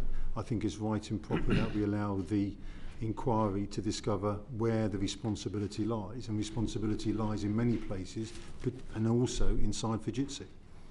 Will Fujitsu be bidding for other government contracts whilst the inquiry is going on? Does Fujitsu think it should withdraw itself from bidding for government contracts until the inquiry has been heard and Fujitsu's culpability is decided? We provide many services to government today, across a range of services. We have regular conversations with the department and the Cabinet Office about our performance. Going forward to your specific question, we will look at every opportunity and determine whether we bid for it in the open market or not. It is very clear that our brand and our value in the UK and to government is under question, and we will look at all of those opportunities and decide yes or no. Because Fujitsu has benefited from, what, £95 million in contract extensions to continue operating the flawed Horizon IT system. So will it volunteer today to compensate the victims arising using that 95 million, related to what Mr. Magnan was asking earlier? I've already answered that question, which is we will contribute to the compensation fund or the redress fund when it's very clear. I do not want to run this system. Mr. Reid, you appeared before the committee to go to Mr. Lavery's earlier point in January 2022 and told us that victims' payments to make up the shortfalls, much of which came from life savings, people remortgaging their properties, was put into the general suspense accounts on which the Post Office did not hold records beyond 2005. Why would the Post Office not track money? I thought that was quite an important thing for the Post Office. I agree with you, and it's something that we need to get to the bottom of. As I said, there were, to my understanding, 2 reviews that happened between 2015 and 2019, trying to understand exactly what the outcomes of the suspense accounts were. I think it's inconclusive, and I think it's frustrating. How regularly is it that the Post Office does not track money within its company? Well, clearly that's something that we do regularly now. I mean, we are running a business today, and clearly what... Was it not a business back in 2004? Was it not a business back then? I can't comment on the specifics of what was happening over 10 years ago, but certainly from my perspective, you can be assured that the protocols and controls have now been put in place. We have addressed all the issues that were part of the 2019 Common Issues Judgment and the Horizons Issue Judgment, the recommendations that were made by Fraser, so that actually the system, as Mr. Patterson has remarked, is stable, is clunky, sure, but it is stable and it does the job that it does. And we've been involving our postmasters in those solutions to make sure that actually it is doing the job that postmasters needed to do today, but we are very, very clear that we can upgrade that system, which is why we are intending to get off Horizon and move to a new system. Any executives, directors on the board who were present at the time, who were then informed, as we'll hopefully hear from yourself, Mr. Reid, regarding the board minutes about this system, and yet continued the facade that everything was fine, are they unfit to hold directorships in any company, both public and private? Do any of the individuals in the Post Office, the senior executives on the board, should they ever be allowed to sit on any board of any company if they were aware and yet did not come forward and did not seek to address this issue at the time? Are they fit for those directorships, which will come with whopping salaries and whopping bonuses in any company? Well, if evidence is produced that there was some form of cover-up, then clearly action needs to be taken. Okay. But even those who sat there and were told that things were going wrong, and yet private prosecutions were still allowed to go ahead. Well, that's exactly what I've just said. So I think if there's a situation where there is culpability, then clearly people will need to be held to account. Will you be allowed to let the committee chair know when Fujitsu first raised concerns with the system with the Post Office? Again, I'm assuming that would have been brought to the board's attention. Well, I will, as I say, we will look into that and come back to you, Mr. Guttis. Thank you, Chair. Thank you, Mr. Lavery, and then Anthony. Just very briefly, what has the Post Office done, Mr. Reid, to reach out to those sub-postmasters who haven't yet come forward? And I think from what's been said this morning, a lot of people are extremely concerned and frightened to do so. I presume that you have got the information, you have got their details, because you've recovered monies from most of them, and others have been prosecuted as a result of the Post Office. What are you doing to reach out, and can you give a commitment that you're actually going to reach out to these people? Absolutely. I think one of the challenges that we have, as you recall from the last time that I appeared here, was that there was a real reluctance for postmasters to come forward to the Post Office. I think the notion that the Post Office were the individuals that they would have to come and appeal to for any losses was a problem. And we sat here in this committee room and we described how we were going to set up a scheme where the CCRC would contact postmasters directly, and we provided them with that detail. We gave a package to the Citizens Advice so that they could do the same, and also MPs so that they could contact postmasters specifically. What has happened as a consequence of the drama, and I think Mr. Hudgell made this observation, is that some 200 postmasters have come forward. We've had 31 who've come directly to us as a consequence of the drama, so that is good. I mean, the raising awareness is a good thing in the sense that it's bringing people forward. However, I think, as we've said before, one shouldn't just assume that the drama in itself is going to bring people forward. We want to continue, and we continue to do so. But you won't be surprised that many postmasters tell us not to contact them, not to continually saying, you're trying to get us to come forward or present to us situations where we may have had losses or shortfalls. But a lot of postmasters simply want to move on, a lot of these victims. And that's a desperately concerning situation for us. Is people need redress, and people, as I mentioned before, are having trauma, and it's something that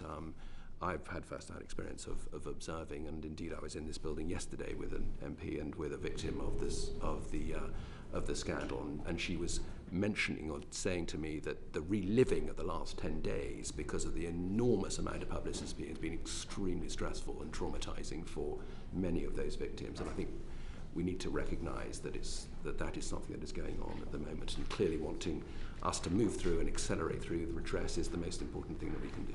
I think basically the excuse of not getting in touch with postmasters because they want to move on is extremely shallow. I think it's extremely important that you reach out to every single person who you've got on record, who ever had monies recovered, whoever's been prosecuted, regardless. And I think that's a duty which the post office should do, carry out. Thank you. Anthony Hiddick. Thank you, Chair. Mr. Reid, you joined the Post Office in 2015. 2019. 2019. But you've reviewed board minutes going back beyond that point. Yeah, certainly specific ones, yeah. So I know you can't give us an exact date, a month or a year when you first saw Horizon referenced in any kind of board paper. But do you have a recollection that at some point before 2015 there was a reference to Horizons and possible issues? You must have a vague recollection, having reviewed all that documents, of whether Horizon was even mentioned. I'm not asking for a date, but pre-2015, was there any mention of possible issues with Horizon? In the board minutes? In any documents that you've seen? In documents that I've seen, yes, that we have submitted to Sir Win, yes, we've done. So in 2015, when one of your predecessors, Paula Venables, told this committee that prosecutions were sound, was Parliament misled? I don't know if I can specifically comment on that. I think what's clearly occurred in the... You're under parliamentary privilege. What's clearly occurred in the evidence that has been provided to the inquiry, and what we've seen and what we've heard, is that individuals who've been prosecuted, and those individuals that go all the way back, have been prosecuted on the basis of information that may be erroneous. Yes, that is, I think, something that we've heard in the inquiry. But from the information you've seen, would you have said to this committee that all prosecutions were sound in 2015, having seen what you've now seen? I don't think I can give you a straight answer on that, because there's so much more context, I think, that's required. As I say, we've been very, very, very clear that Sir Win is going to get to the bottom of these details, and that is what we think is the right thing to do. I don't think it's my place to prejudge that. He spent 2.5 years. Do you think the culture in the post office at the time, back in 2015, when your predecessor Paula Mills came to Parliament, do you think the culture in the post office at the time was to cover up failings, to protect the brand? I can't comment on what I'm asking for your opinion. As I say, I think it's unreasonable for me to do that, given that... So having read through board minutes and documents that would indicate to you that there was knowledge the system was unsound, you can't say that it was wrong to say in 2015 all prosecutions were sound. Well, I think what has become apparent is all prosecutions weren't sound, and that is clearly what. And so for someone to say that in 2015, whether or not that was a pure knowledge, I can't comment. And I think we'll have to wait and see when those executives come before the inquiry. As I mentioned before, they will be coming before the inquiry in the next 3 months or so, and so people will be able to see and speak firsthand. They will be writing witness statements. They will be commenting on what they knew, what they didn't know, and so when we'll be able to build using this the picture. inquiry as a way to not be curious, to No, I'm try and not. avoid answering questions, or yourself getting under No, the I'm not. bonnet of the issues at the time? No, I'm not. My job is to make sure that, as I said, that redress is speedily delivered to our victims, and most importantly, that I run the post office of today. That is my job. My job is not the investigative role that is being played by Sir Wynne. That is clearly his job. He initiated an independent inquiry. It's now a statutory inquiry. I think it's appropriate that that is the forum in which 25 years that he addresses things. The business. 25 years. Sorry. And you're running the business. Sorry, Anthony. Do you think the Post Office abused its position to prosecute in order to cover up its own failings? As I say, I think it's unreasonable to ask these questions when the knowledge is going to be addressed in the inquiry specifically. That is, the individuals will be asked those questions. But I'm asking you as the current Chief Executive who has said you're not going to pursue private prosecutions. We aren't so do you think you abused your position as an organisation in running prosecutions to cover up? There was nothing unique about private prosecutions. Individuals and companies can bring private prosecutions. That is something that can occur. Do I think it was done egregiously? I've listened, obviously, to the inquiry. I've listened to the details of many of the victims, and clearly there is an issue that needs to be addressed, and that is what is going to happen as we go through this process. What I'm asking is, the person who leads the organisation today, you must have a view on why the prosecutions were being... Was it a culture of trying to cover up the organisation's own failings because it had a lack of technical knowledge? Was it people so scared of their own lack of knowledge that they thought the easy option, rather than flag concerns up, was just to prosecute? I think there are many numbers of issues here that we can address. Is it the competency of the investigators? Is it the competency of the auditors? Is it the information that was being supplied? Is it the guidance that they were getting and the oversight that they were receiving? Is it the asset collection? We've talked about all of these things. There are multiple reasons why, and I think it's really important that we allow Sir Wynne to ask the individuals those questions so that he builds that picture. My job, and I'm being very clear, we're not prosecuting people within the Post Office. We have not brought private prosecutions within the Post Office. On my watch, that has not occurred, and it will not occur. We're very, very clear about that. My job is not to go back and investigate what happened in the organisation pre-2015, pre-2010. I can see that's immensely frustrating for you. But my job today is to run the Post Office today, to make sure that we have a Post Office that is fit for purpose, and more importantly, that we have postmasters who can go about doing the job they want to do, free of fear of any kind of relationship that they may have had in 2015 or before. It's disappointing, Mr. Reid. It sounds like you are trying to suggest, because there is an inquiry ongoing, that you don't need to look back over the history, that the inquiry will deal with all of that. But you're running the organisation today that has a culture and a history. And yes, the Post Office may have changed, but it is the same organisation. It is the same organisation, I assume, with thousands of people who worked for it at the time all of this happened. And the fact that you're not willing to look under the bonnet and answer questions because the inquiry should look at it indicates a lack of corporate curiosity that I think is worrying. I would disagree with that characterisation. I think it's very clear to me. I have some 1,700 colleagues who have been in the organisation for more than 10 years, and I'm acutely conscious that my job is to make sure that the culture that we have today is to put our postmasters first. So there are a series of recommendations that came out of the 2019 findings by Judge Fraser, which we are absolutely implementing, and more importantly, my job is to create a culture where people are supporting and serving postmasters, and that is my role. My job is not to investigate going backwards. I don't think it's about addressing those issues. It's about making sure we have an organisation today that is fit for purpose. Okay, so let me ask you a question the on most today. important thing. Does the Post Office still use non-disclosure agreements in reaching settlements with sub-postmasters? Not to my knowledge. So no non-disclosures have been requested or signed since you took over as Chief Executive? Would you check that and come back? I'll do. Mr. Patterson, if I can just come to you briefly. You said earlier that it was clear that there was bugs in the Horizon system. were you aware, or was the organisation aware, that those bugs could generate major discrepancies in accounting? You know, we're not talking a system flickering or a minor bug. Was the organisation aware that the bugs were so material they could change the numbers?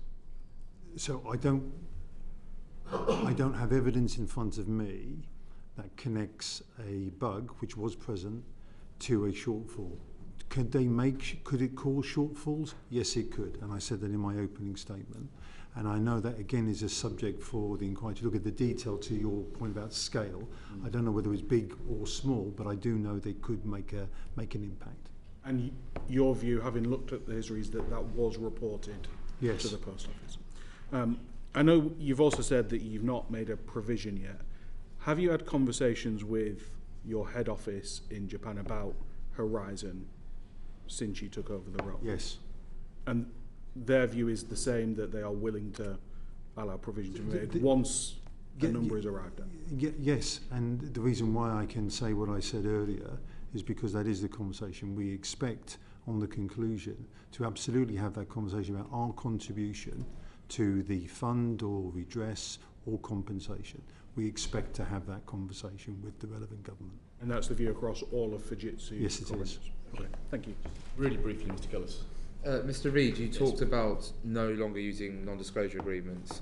If any non-disclosure agreements were made in the past with former sub-partners and postmistresses who have since been convicted or came to agreements, would the post office not block those NDAs being broken so that evidence could be broken? We wouldn't block those. And there'll be no recompense? That people should bring forward and say exactly what they need to say. Okay, thank you. I just need to rattle through a few questions that we need on the record, Mr. Reid. So, have you seen any evidence that post office executives misled ministers at any stage? I've not seen any evidence. Have you seen any evidence that post office executives misled the courts at any stage? I've not seen any evidence of that. Have you seen any evidence that post office ministers misled Parliament at any stage? No, I haven't. Do you believe that the post office prosecuted the innocent, knowing the case to be flawed? I sincerely hope not, but I have not had evidence to that effect. Why do you think the post office fought the provision of compensation to those who were unfairly punished for so long? Why did they fight it, sorry? Yeah. The provision of compensation for so long. Exactly. Why has the post office dragged its feet for so long in providing compensation to those who were due redress? A culture of denial. I can only assume that is the case. It's a lack of understanding and perhaps a lack of curiosity of really what is going on. And I think that is the most important cultural challenge that I have in my organisation, is to ensure that everybody in the organisation sees and understands absolutely what has been going on. And I don't think that was the case, certainly when I joined in 2019. Are you cooperating in full with the inquiry? Absolutely. Because there has been some press reports that people have not been working overtime or at the weekends in order to provide the evidence the inquiry requires. I can assure you we are working extremely hard to make sure that the inquiry has everything it needs to come to the conclusions it needs to come to about what went wrong, why it went wrong, and more importantly, who was responsible. There is nothing to be gained reputationally for the post office, or indeed anybody in my organisation, to drag their feet at all. The only way that the post office can move forward is by ensuring that the inquiry has what it needs to draw its conclusions, and more importantly, that redress is given. In your to last officers. accounts, did you offset a provision for compensation against the tax that you paid to the Exchequer? So, and it's important that we do make this observation. There was a characterisation, I think, that bonuses have been somehow inflated as a consequence of the treatment of tax and the treatment of compensation. Let me assure you right now that that is absolutely not the case. We have not done that at all. The tax treatment that we have for compensation, we are, as it states very clearly in the report and accounts, we are having those conversations with HMRC. I indeed wrote to the Chief Secretary of the Treasury about 18 months ago to discuss this exact topic about how do we how do we treat the compensation payments, and indeed how we treat the payments of those. So that is so that is the a matter bonuses and the tax were calculated off the same bonuses profit were line. not. Bonuses have nothing to do at all with tax treatment. With the only No, financial. but the question is whether bonuses and tax were calculated off the same profit line. No, they weren't. They were calculated on two different profit lines. We the bonus for the financial metric associated with the bonus was on a trading profit as opposed to on a compensation line, or indeed it was a pre-tax, not a post-tax line. So you see the concern that you've basically been underpaying your taxes and overpaying your bosses. I can see where the concern is, but I can assure you that is not the case. But you've just said it is the case, No, because you said that the bonuses were calculated on trading profit, Trading but profit. the tax was calculated on a profit line that was net of compensation provisions. What I will do is I will write to you to explain the situation, but I can assure you there is nothing unusual or peculiar about Well, I'm it. not sure we care whether it was unusual or not. What we care about is whether you were underpaying taxes and overpaying bosses by using two different lines of profit. I can understand that concern too. Okay, well, we look forward to that correspondence. Do you believe that Fujitsu should help pay the compensation bill? Well, I think you've heard Mr. Patterson say it, and I agree with what he has said. Is that a yes? Yes. Did the Horizon contract require Fujitsu to pass over to you information that was used in prosecutions? When? When the prosecutions were underway before 2015. I think it did, yes it did. Okay. Paula Venables said that there was a Fujitsu boss who told her that Horizon was, quotes, like a Fort Knox. Do you know who in Fujitsu I don't know made who that was. comment? No, I merely saw the quote in the newspapers. Okay. You've provided no legal assistance to postmasters completing the Horizon Shortfall Scheme application form. Do you think that that lack of legal provision is ever going to produce a fair claim? Well, in the settlement, the GLA settlement, we specifically identified that we wanted a scheme that didn't require legal support. That was part of the settlement that we had. For the HSS scheme? The HSS scheme. We wanted it to be as quick and as simple as possible, and that was very much the settled part of the settlement. Now, clearly, if that needs to be reviewed, then we will review it. I think less than 10% of people who went through the HSS scheme had legal representation. We have an appeals process, and it may well be that it was overly bureaucratic. Well, I think that may be true. But you'd accept the risk, therefore. Yeah, of course. That I do. Sub-postmasters will be shortchanged if they didn't have legal advice. I'm concerned. As I say, we specifically set up a scheme that we thought was simple, and the idea was that people wouldn't need legal representation. Now, clearly, if that's going to be problematic, or if we believe that there's consequential loss or other issues associated with it, we have an independent appeals process, and we'd be happy for people to come. I'm not sure that people will want to go through an independent No, I can appeals understand process that. after all I they've can been understand through. that too. But by the same token, 2,400 people have been through the HSS scheme. 82% of them. We've have heard there may be accepted offers. hundreds more out there. There may with well be legitimate hundreds claims. more out there, and they should come Okay, forward look, if they are. Will you undertake to look again at the Of process course and we whether will. legal Of advice course should be we will. provided? Thank you. When you've made a settlement to sub-postmasters, you've said that they're confidential and they can't be shown to anybody except a lawyer. Now, the impact of that is that sub-postmasters can't compare and contrast and talk to each other to see whether there is something funny going on. Yes. So will you look again We will. at those confidentiality clauses? I understand the question you're asking. And the answer is? We will look again. Okay. And the HSS guidance says that sub-postmasters can only recover damages for injury to reputation if they can show financial loss. You must know that's impossible.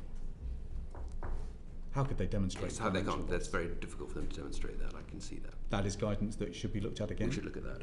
Okay, thank you. I think that concludes the... One follow-up, please. Yes, in one of course. Sentence. We heard earlier from Joe and Alan about whether or not there might still be some faults in your system with Horizon and what the current system is being used. Can you reassure us that these systems are working to the full extent, and what safety net is there that actually reassures people? Because as we've already heard, there may be instances in which Alan and Joe have heard accounts from people coming to talk to them rather than talk to you about some of the faults with this system. Well, we have postmaster user forums, we have better communication, we've overhauled the system. There is no system failure that we're aware of, and when a bug does occur, we publish it to all postmasters, we explain why it's occurred, we explain what the potential impact of that bug might be. So the system is completely overhauled. It bears no relation whatsoever to the old system. Do you require shortfalls to be made up for by postmasters and mistresses? We ensure that when a shortfall occurs, we have a full investigative process, and there will be no paying up unless there is an agreement with the postmaster and with the organisation, as opposed to the presumption of guilt, which was the previous methodology. Thank you very much indeed. You have left us, I think, fairly shocked, actually. You've not been able to supply the committee with key events in the timeline, such as when the Post Office first knew that remote access was possible. You've told us that you haven't kept evidence safe about what money was paid to you inappropriately and therefore is owed back, and you can't estimate the scale of compensation. We are grateful for the moral commitment from Fujitsu that they will share in the compensation payment, but that leaves us many questions which we need to put to the Minister, which is the subject of our next session. That concludes this session. Order, order. Concludes this session.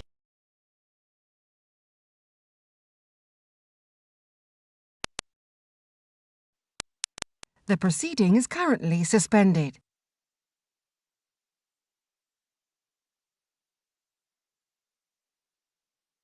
The proceeding is currently suspended.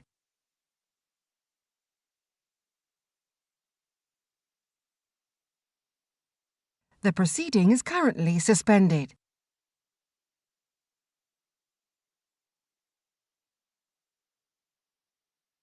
The proceeding is currently suspended.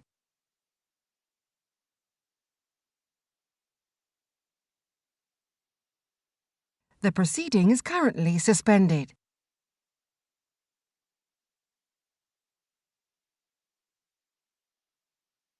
The proceeding is currently suspended.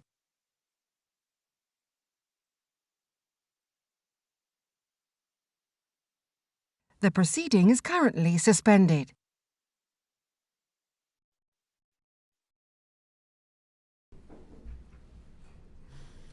Order, order. Welcome to the fourth session of the Business and Trade Select Committee looking at Post Office compensation. Minister, I'm very grateful to you and to your officials for spending time with us this morning and for your patience as the panels have overrun. I'm sure you agree that it was important for us to get some of that evidence on the record. Could you just tell us very briefly what your goal for the legislation is, whether it will be a bill that is sponsored by your department, and when you expect us to have the bill introduced? Thank you, Chair, and very much welcome the sessions you've held today, very informative. What we've always tried to do, ever since I've been in post for the last 15 months or so, is get compensation out the door as quickly as possible. It's not going very well, is it? We'll come to that, but make sure it's fair as possible and to hold people to account. So in terms of your question about what we hope to achieve with this, we know of the 983 convictions, only 95 convictions have been overturned, and we can't get money to people with convictions unless we overturn the convictions. So our intention is assess scopes as widely as possible is to overturn all those convictions without those postmasters having to come forward, so that everybody, all those people can access compensation quickly and easily. That's what we're trying to achieve. In terms of the times, in terms of our department, we expect our department to be the department looking after the legislation. And we expect it to be within weeks. These are challenging, as you've heard, as you've said yourselves in terms of evidence today. This situation is unprecedented. Nobody's tried to do this before, so it's not straightforward in terms of how we'll scope the legislation, how we'll draft the legislation, but that's a challenge we feel we can meet. And meet within weeks is the commitment we've made. Will you undertake to introduce a draft bill so that it can go through a very short, sharp process of pre-legislative scrutiny? I don't have any objection to that. It's something that Bob Neal's asked me to do already in terms of looking at this to make sure it is fit for purpose. We want that to be the case, and we're very keen to work both cross-government and cross-party in trying to make sure we get this right first time. And then just on the timetable, you will have heard, frankly, the appalling stories from Joe Hamilton and Alan Bates today about how long compensation is still taking to be paid, the way they feel that they're being retried. Now, I've asked you on the floor of the House twice when you will get all of the compensation paid, and on both occasions you've answered by the end of August. When Number 10 briefed last week, however, they said by the end of the year.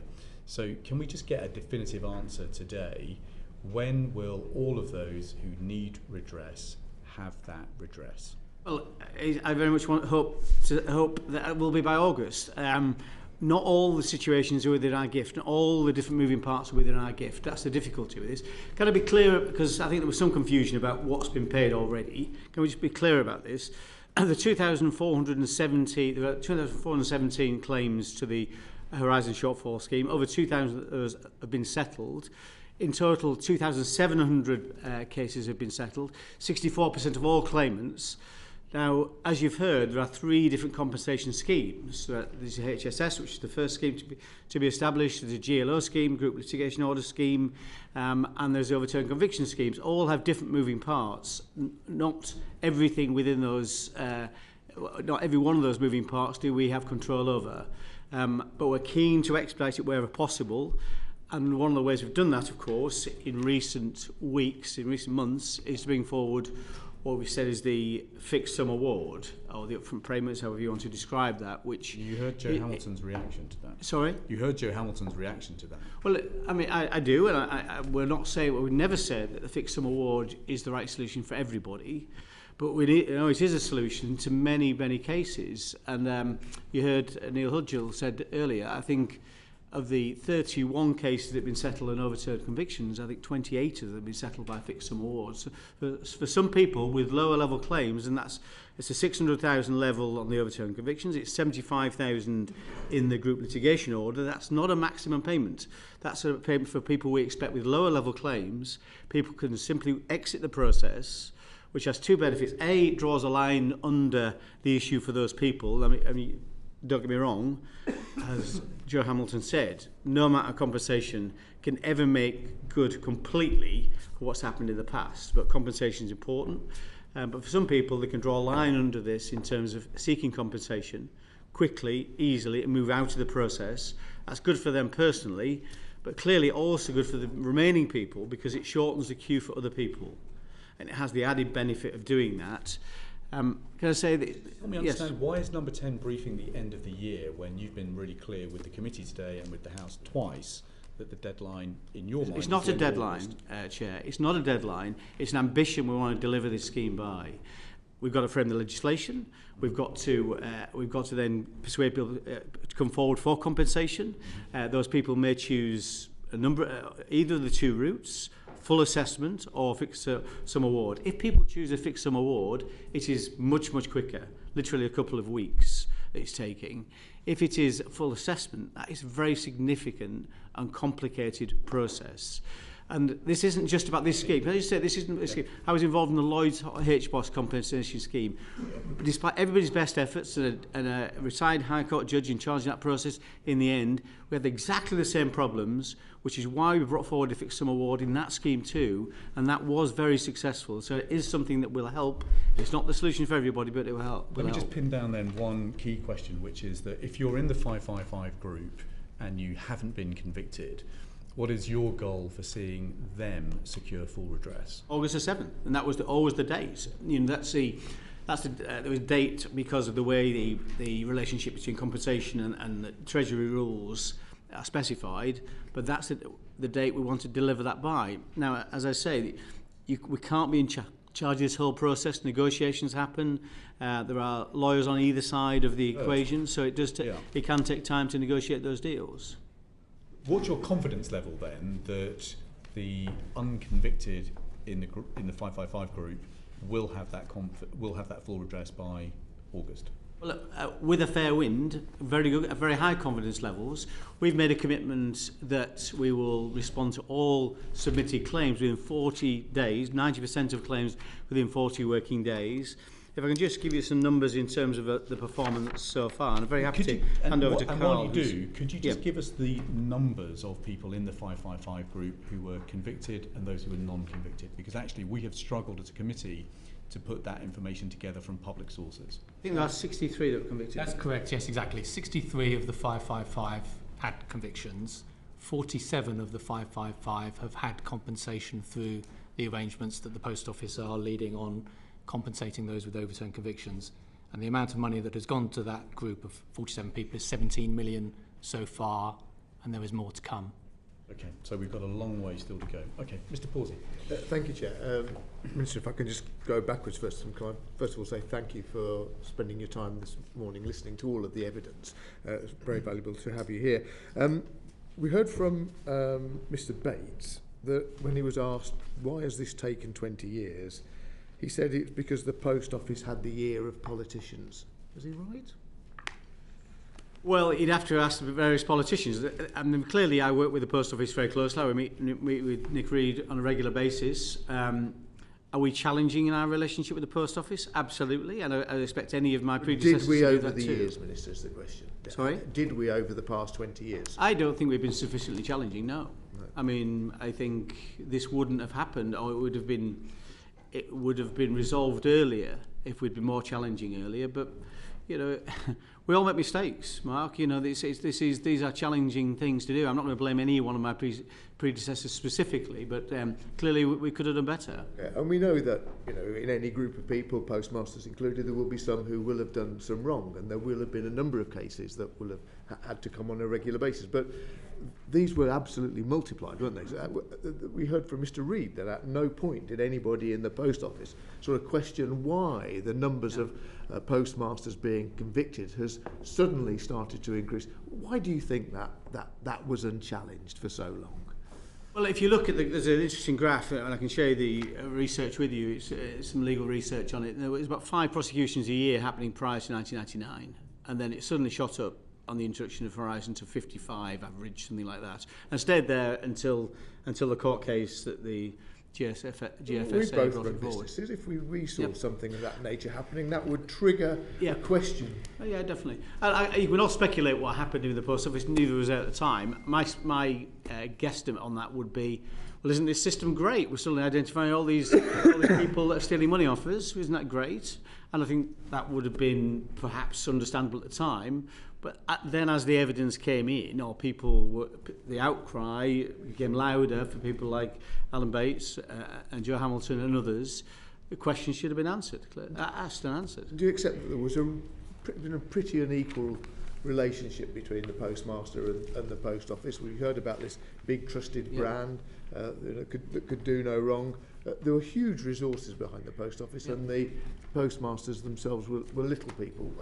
How can we prevent that kind of relationship occurring in any organisation that government's involved in the future? I think this happens right across the piece, and I haven't got all the answers to that, but it's something we need to look at very carefully. And I think there was inequality of arms between postmasters and Post Office. I think the inequality of arms between in the legal process, in the courts, and there's evidence of this. Paul Marshall, an important barrister who's worked in this particular area, has identified this, that courts often side with the larger entity. It's rather than the person who's trying to defend themselves. And I think there are questions to answer right across the piece. Right, and if I might ask you a few questions about the legislation that you're bringing forward, that we know is urgently needed. But the first question is, you know, there will have been some amongst those members who had done wrong and should have been convicted. How, under your new proposed legislation, are you going to make certain that those who did do something wrong aren't necessarily exonerated, and they don't receive some compensation inappropriately from the taxpayer? Well, that's where we want to be, but we've been clear on this. I think there is a significant chance that some people who are actually guilty of something will get compensation. And I think we should be honest about that. And I think it's just a risk that we need to take. A risk we need to take. As we said before, lesser of two evils. I think, as Joe Hamilton said in her evidence, it's the only way. I think it's imperfect. But the reality is, yes, we'll try and put mitigations in place. Very happy to hear from this committee about different mitigations we can put in place. I think we've committed to having a statement that people have to sign to say they weren't guilty of theft or other things that they may have been accused of or found guilty of. But I think it's imperfect. And what would you say to those who've said to us that overturning a conviction without a full process devalues the acquittal of those who went through the courts? Do you accept that? Well, again, Joe Hamilton said that she didn't feel her case would have been devalued and what she did, because I think we all should. I mean, it's an incredible story, and it was a pleasure to meet Joe some weeks ago. So I hope people don't feel that. I don't think that's right. I think people, if anything, the admiration for people who've gone through this has skyrocketed given the dramatisation. So I don't feel that's the case. I think people can see there's this massive, widespread miscarriage of justice. It's not just the scale of it, it's the depth of it. It's the scale of it in terms of the number of people, but it's the depth of it in terms of the impact on people's lives. And I think that's what really came through in that documentary, in that dramatisation. And we acknowledge that you're moving as fast as you can, but what do you make of the Scottish First Minister's announcement that overturning convictions for post office scandal victims in Scotland will happen immediately? I mean, I welcome it. You know, we're very keen to work with our counterparts in those jurisdictions, Northern Ireland as well, to make sure we're trying to do this on a UK-wide basis and be consistent. Okay, and how can the government make sure that the criminal records of those who were convicted are expunged as quickly as possible? Well, that's what we've got a draft legislation to do, and it's complex. We had meetings on it yesterday, and we'll have meetings, and I spoke to the Justice Secretary about it last night. It's not straightforward, but there's some eminent people on this committee that will no doubt get the views of how we do that, but we're keen to do it as quickly as possible. Thank you, Chair. Thank you. I welcome, Minister, the fact that you're willing to consult widely as to how best we achieve that, you know, and my committee is happy to help you with that. But can we get one thing clear, that this is an exceptional step, isn't it? It is. To deal with a wholly exceptional circumstance. Yeah.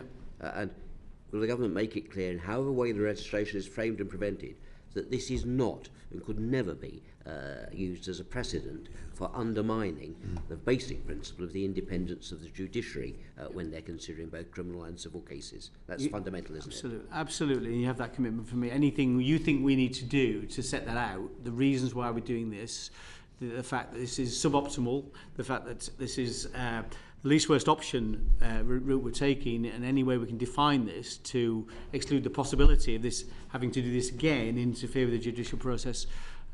You know, I'm all ears and very keen to work with you to do that. It'd be fair also to say that the decision to proceed by this exceptional route doesn't imply any criticism of the judiciary or the way they've handled matters on the information available to them at the time. Absolutely, not at all. And it does illustrate the inequality of arms, as I say, in court-based processes, and we saw that in the dramatisation and in the real world. That's exactly what did happen. So, but yes, no criticism whatsoever. Used to have a great system called legal aid. Ian Lavery. With regard to compensation, Minister, we've heard this morning, you've been in for most of the session. There's a massive issue which seems to be outstanding, perhaps ignored, and that's the fact that sub-postmasters and the sub-post officers are like a family business, and we're looking at compensation for the victims only. We've had women widowed. We've had children losing their father or their mother as a result of this. We've had people separated, never to see each other again. We've had kids who've had to move communities. What will the government do to make sure that fair and rightful compensation is given to the people, other than the victims, but part of the sub-postmasters family, as it were? Yeah. It's heartbreaking. I mean, in my own constituency, I've got Sam Harrison, who's the postmaster at Norton-near-Helmsley, and who sadly passed away last May, who was part of the 555, and I've spoken to her, one of her sons, and heartbreaking situations, and what they've been through, as well as the fact that now they lost their mum.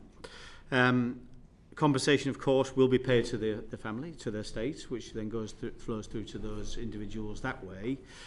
I think there's two questions right here, and again, we're talking to the advisory board about this, and it's been absolutely vital, I think, in getting to the place we are today. The advisory board does a fantastic job, and it covers all three schemes, and also includes it, as well as Lord Arbuthnot, Kevin Jones, and Richard Moorhead, Chris Hodges, that's been the chair. But they've talked about family members, impact on family members. It's something we are talking to them about.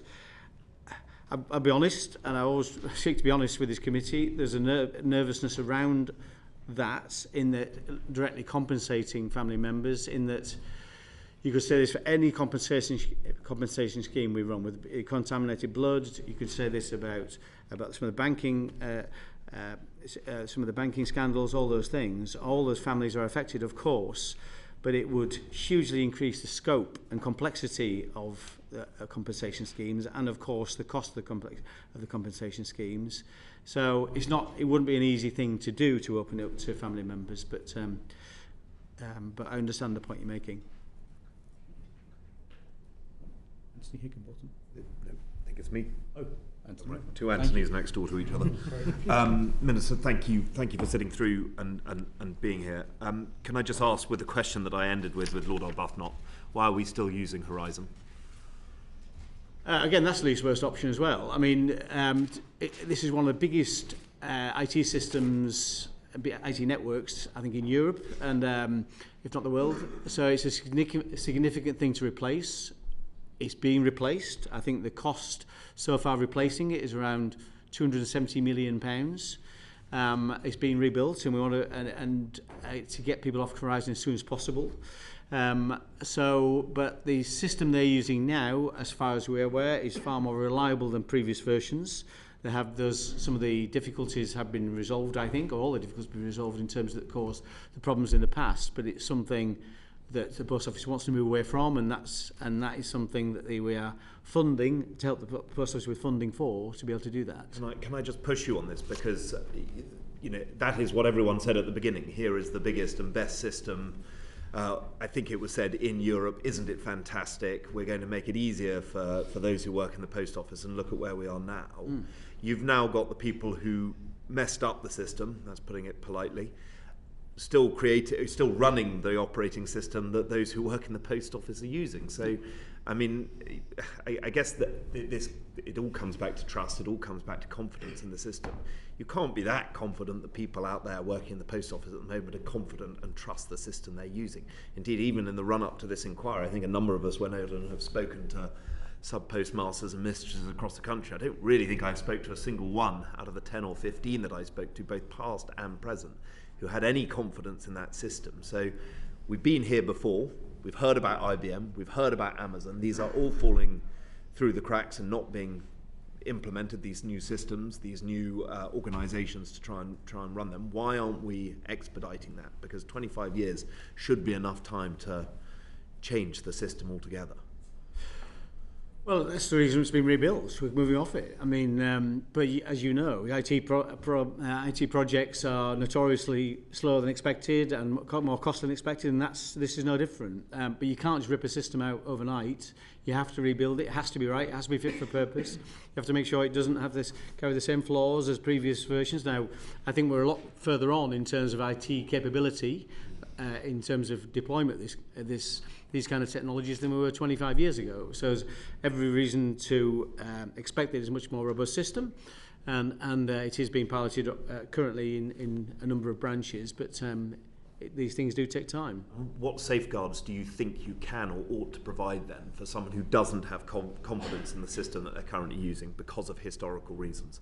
So do you say, actually, rather than going through the Horizon helpline, that your department should have actually a dedicated helpline for people to be able to contact you if they are not confident with the response and relationship they're getting from the organisation that's running their operating system? I think you've got to be careful that we don't end up running the Post Office. That's not what we do, not what we want to do, not what we've got the expertise to do. So you've got to have confidence in the management to do that. That's their responsibility, and they've also got the responsibility to put in the checks and balances needed to make sure this system is fit for purpose.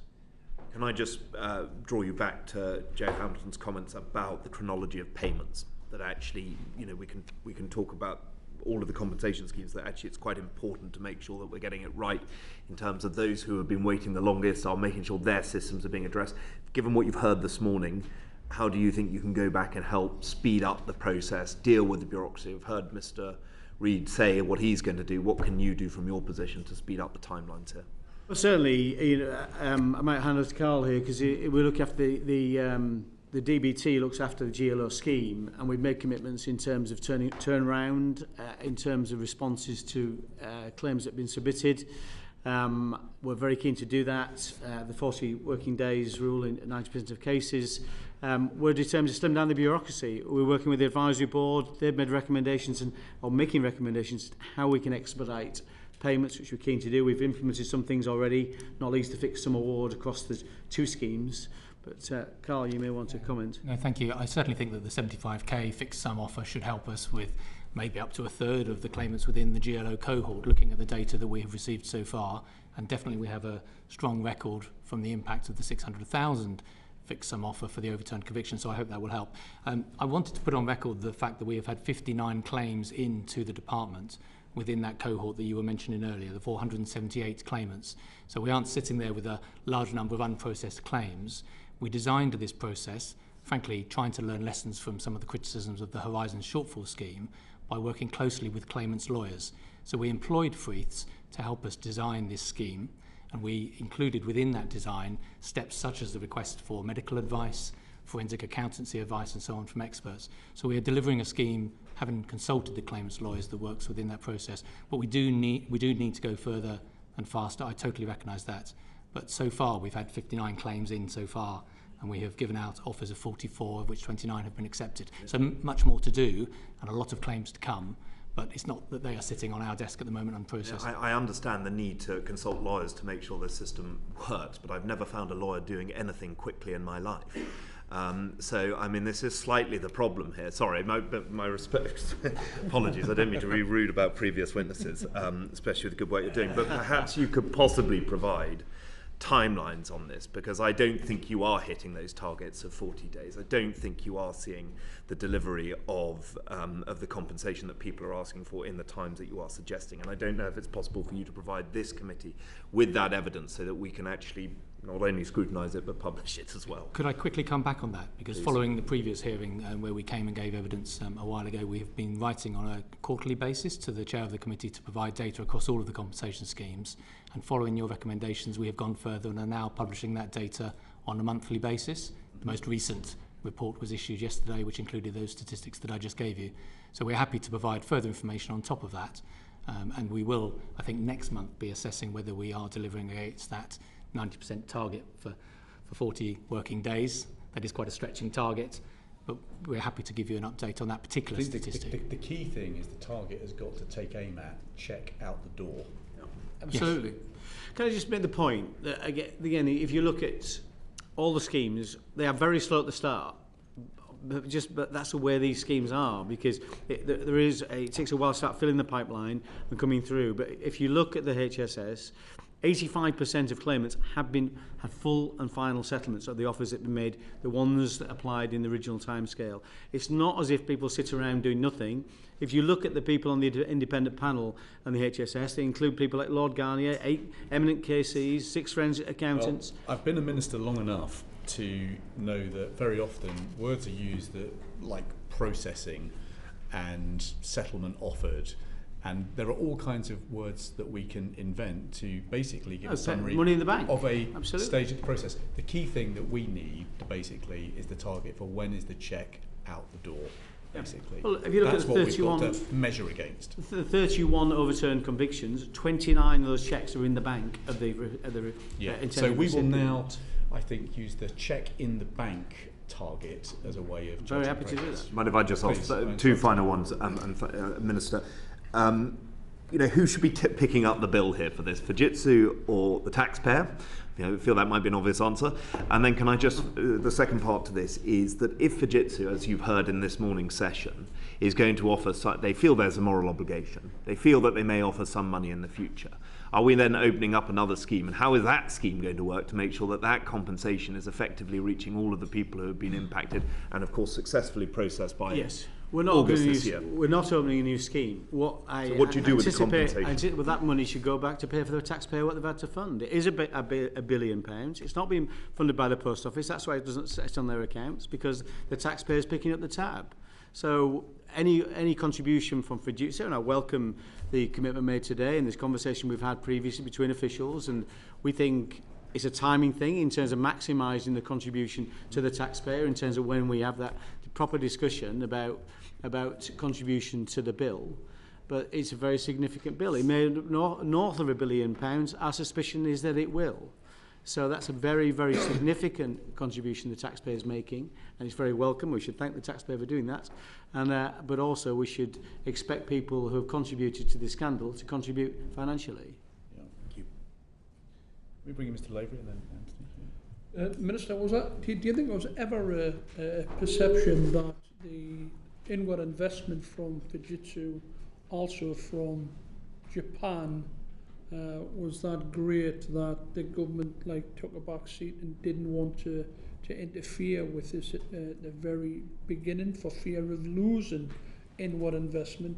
And secondly, you can correct us if I'm wrong, I'm only understanding that the government always had one person on the board, at least one person on the board of the post office all the way through. Was that a government nomination and nominee? Did they not come forward with any information with regard to what was happening at any stage during this whole period? Well, listen, we welcome anybody who wants to invest in this country, as long as they're a bona fide actor. And has that influenced any decision I've made or any conversation I've had with any of my colleagues or with the Secretary of State in terms of whether how we go about getting Fujitsu to contribute, for example? Never. That has never been a factor, and never would it be. So no, we purely think, for the 15 months I've been in my particular role, it's a timing thing. We want to establish exactly who is guilty and the extent of their contribution to the scandal, and then make sure that the money, the contribution, is commensurate with the contribution they've made towards the scandal in the first place. In terms of who knew what from the government on the board, we have a representative from UKGI who sits on the board currently. I don't know about that relationship in the past. I don't know what they knew or they didn't know in terms of the relevant person from government. I don't know if Carl can add any information to that, but I do think it's right that we don't try and duplicate what the inquiry is doing. It's a very complex set of circumstances. It should be given time to report, which it should do complete at the end of this year, hopefully report soon after. Then we'll know who knew what, or who should have known what and should have done what, and we can then assign blame accordingly. No, I agree with that analysis. I don't think it's factually correct that there was a government representative throughout that period from 1999 through to now. I think at one point Post Office was part of Royal Mail Group, and I don't believe there was a government representative on the board of Royal Mail. I couldn't tell you factually when that changed and when the shareholder executive first put someone on to the board that oversaw the work of the Post Office, but I think it's that sort of factual distinction I would make. Okay, thank you. Anthony. Thank you, Chair. Just briefly. Minister, you heard all the previous evidence. You'll have heard Nick Reed talk about the final compensation bill, and he didn't think $1 billion was accurate. You've just said probably north of $1 billion. How are your figures so different? You have to ask. I mean, I know the facts. I mean, I can't speak for Nick Reed, and it's something that we're picking the tab of. So probably we're taking a closer look at it. It's a maximum figure that £1 billion currently specified, and clearly we have got, having the taxpayer picking at the tab of this, we've got to calculate what we think the impact will be, and that figure at the moment is set at a maximum of £1 billion. Now, what we did last week in terms of the overturning the convictions will have a massively material effect on that, because it opens the door for compensation for a significant increase in the number of people that will come forward and have access to compensation. I had an email myself only I think yesterday or the day before from somebody saying they've overturned the convictions already, they were never intending to enter this process. By doing what we've done in terms of the fixed sum award, for example, they're now entering the process, so it will happen very quickly. And I think the combination of the fixed sum award and the mass overturning of convictions will have a significant impact on the number of people that receive compensation, and quite rightly too. So do you think there is a naivete, a lack of curiosity in the Post Office management about the compensation bill? Could I come in on the factual point around what Mr. Reed said? He was referring to what was included in the accounts that were published at the end of last year, which preceded the announcement last week. So the assessment that was done at that point was on the basis of the low number of people that had come forward, which is what has driven the policy change that we've been discussing with the Minister since before Christmas that led to the announcement last week. Yeah, I mean, it doesn't impact on the post office accounts. It's as simple as that. It's a taxpayer's. Does that result in a lack of curiosity on the part of the post office management? They don't need to be concerned with it. It's probably a question not for me. I think, to me, it's not relevant in terms of the major issue here, which is accelerating compensation. It makes no difference in terms of getting compensation out the door, whether they're curious or not. I think it's incumbent on all of us involved in this process to try and accelerate every part of the process. What I did welcome from Nick Reed was his commitment to look again at the process and streamline it, because there were some very concerning evidence from Neil Hudgell about some of the complexities, some of the delays in responses. That shouldn't happen. There should be enough resources there to respond quickly to any simple query, simple question, to try and resolve these matters as quickly as possible. So certainly welcome that. I accept your point about, it doesn't impact the compensation, but does it not talk to the culture in the post office that sub-postmasters are still dealing with that same organisation that is not interested in the final provision, that is not curious about? You heard the questions and the answers throughout the whole morning. Yeah, it may do. I don't feel that's the thing that's holding back people getting access to compensation. I think the bureaucracy, red tape, whatever you want to call it, is an inevitable fact of life in our lives. We want to minimise it wherever possible. Where we can cut that red tape, make it easier to get access to compensation, we will do everything we can to do that.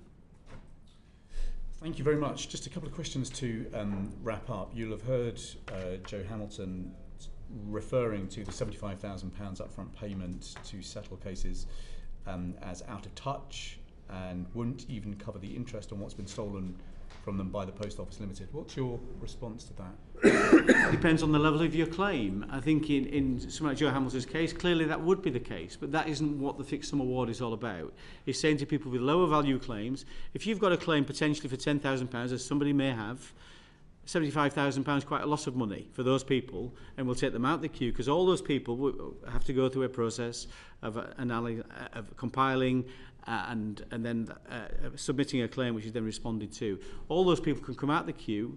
I think Alan's question earlier, when he said, what will happen to people who've already accepted 30,000, for example, they'll all get topped up to £75,000. So in the GLO, the minimum you'll get is £75,000. It takes lots of people out of the queue who would have been accessing lower level claims. It does not help people like Joe, if I can call her Joe Hamilton, only to the extent there are fewer people then who are accessing the full assessment process. So you'd accept then that in cases like Joe Hamilton's, the process has been much too slow to date and does now need speeding up? Absolutely. Okay. Let me just check a couple of the recommendations that we've made as a committee with you, because the committee has been working on this for some time. So in 2022, we obviously demanded that the government ensure that the 555 were compensated fully on the same basis as other victims. The GLO scheme was set up, and you've been able to give the committee this afternoon a goal of settling those claims by the end of August. Is that correct? 7th of August, I think I said. But no, you're right. And of your 18 recommendations, I think we implemented 12 and implemented others in different ways. And indeed, in GLO, I stood up in Parliament myself as a backbencher and called for the same thing as you call for. We're going to go through them. So the second recommendation that we made is we recommended that government urgently put in place an independent intermediary body to support victims of the Horizon scandal in seeking redress. That was rejected by the government, and today we have heard evidence that there may be hundreds more victims out there who haven't had the confidence to come forward. We have also heard the Chief Executive of the Post Office say that he agrees that the guidance for the HSS scheme is going to need some revision. Do you think government was wrong to reject that recommendation of the committee last year? No, the CCRC plays that role as an independent body, of course, and people can go to the CCRC. The CCRC themselves wrote to all those with convictions and asked them to come forward. Citizens' advice also was available to people. So I think... Have you ever tried to get hold of citizens' advice? That's a slightly different... one for a different inquiry, perhaps. But I think the biggest issue we have, I don't think the committee did recommend what we've done last week, which is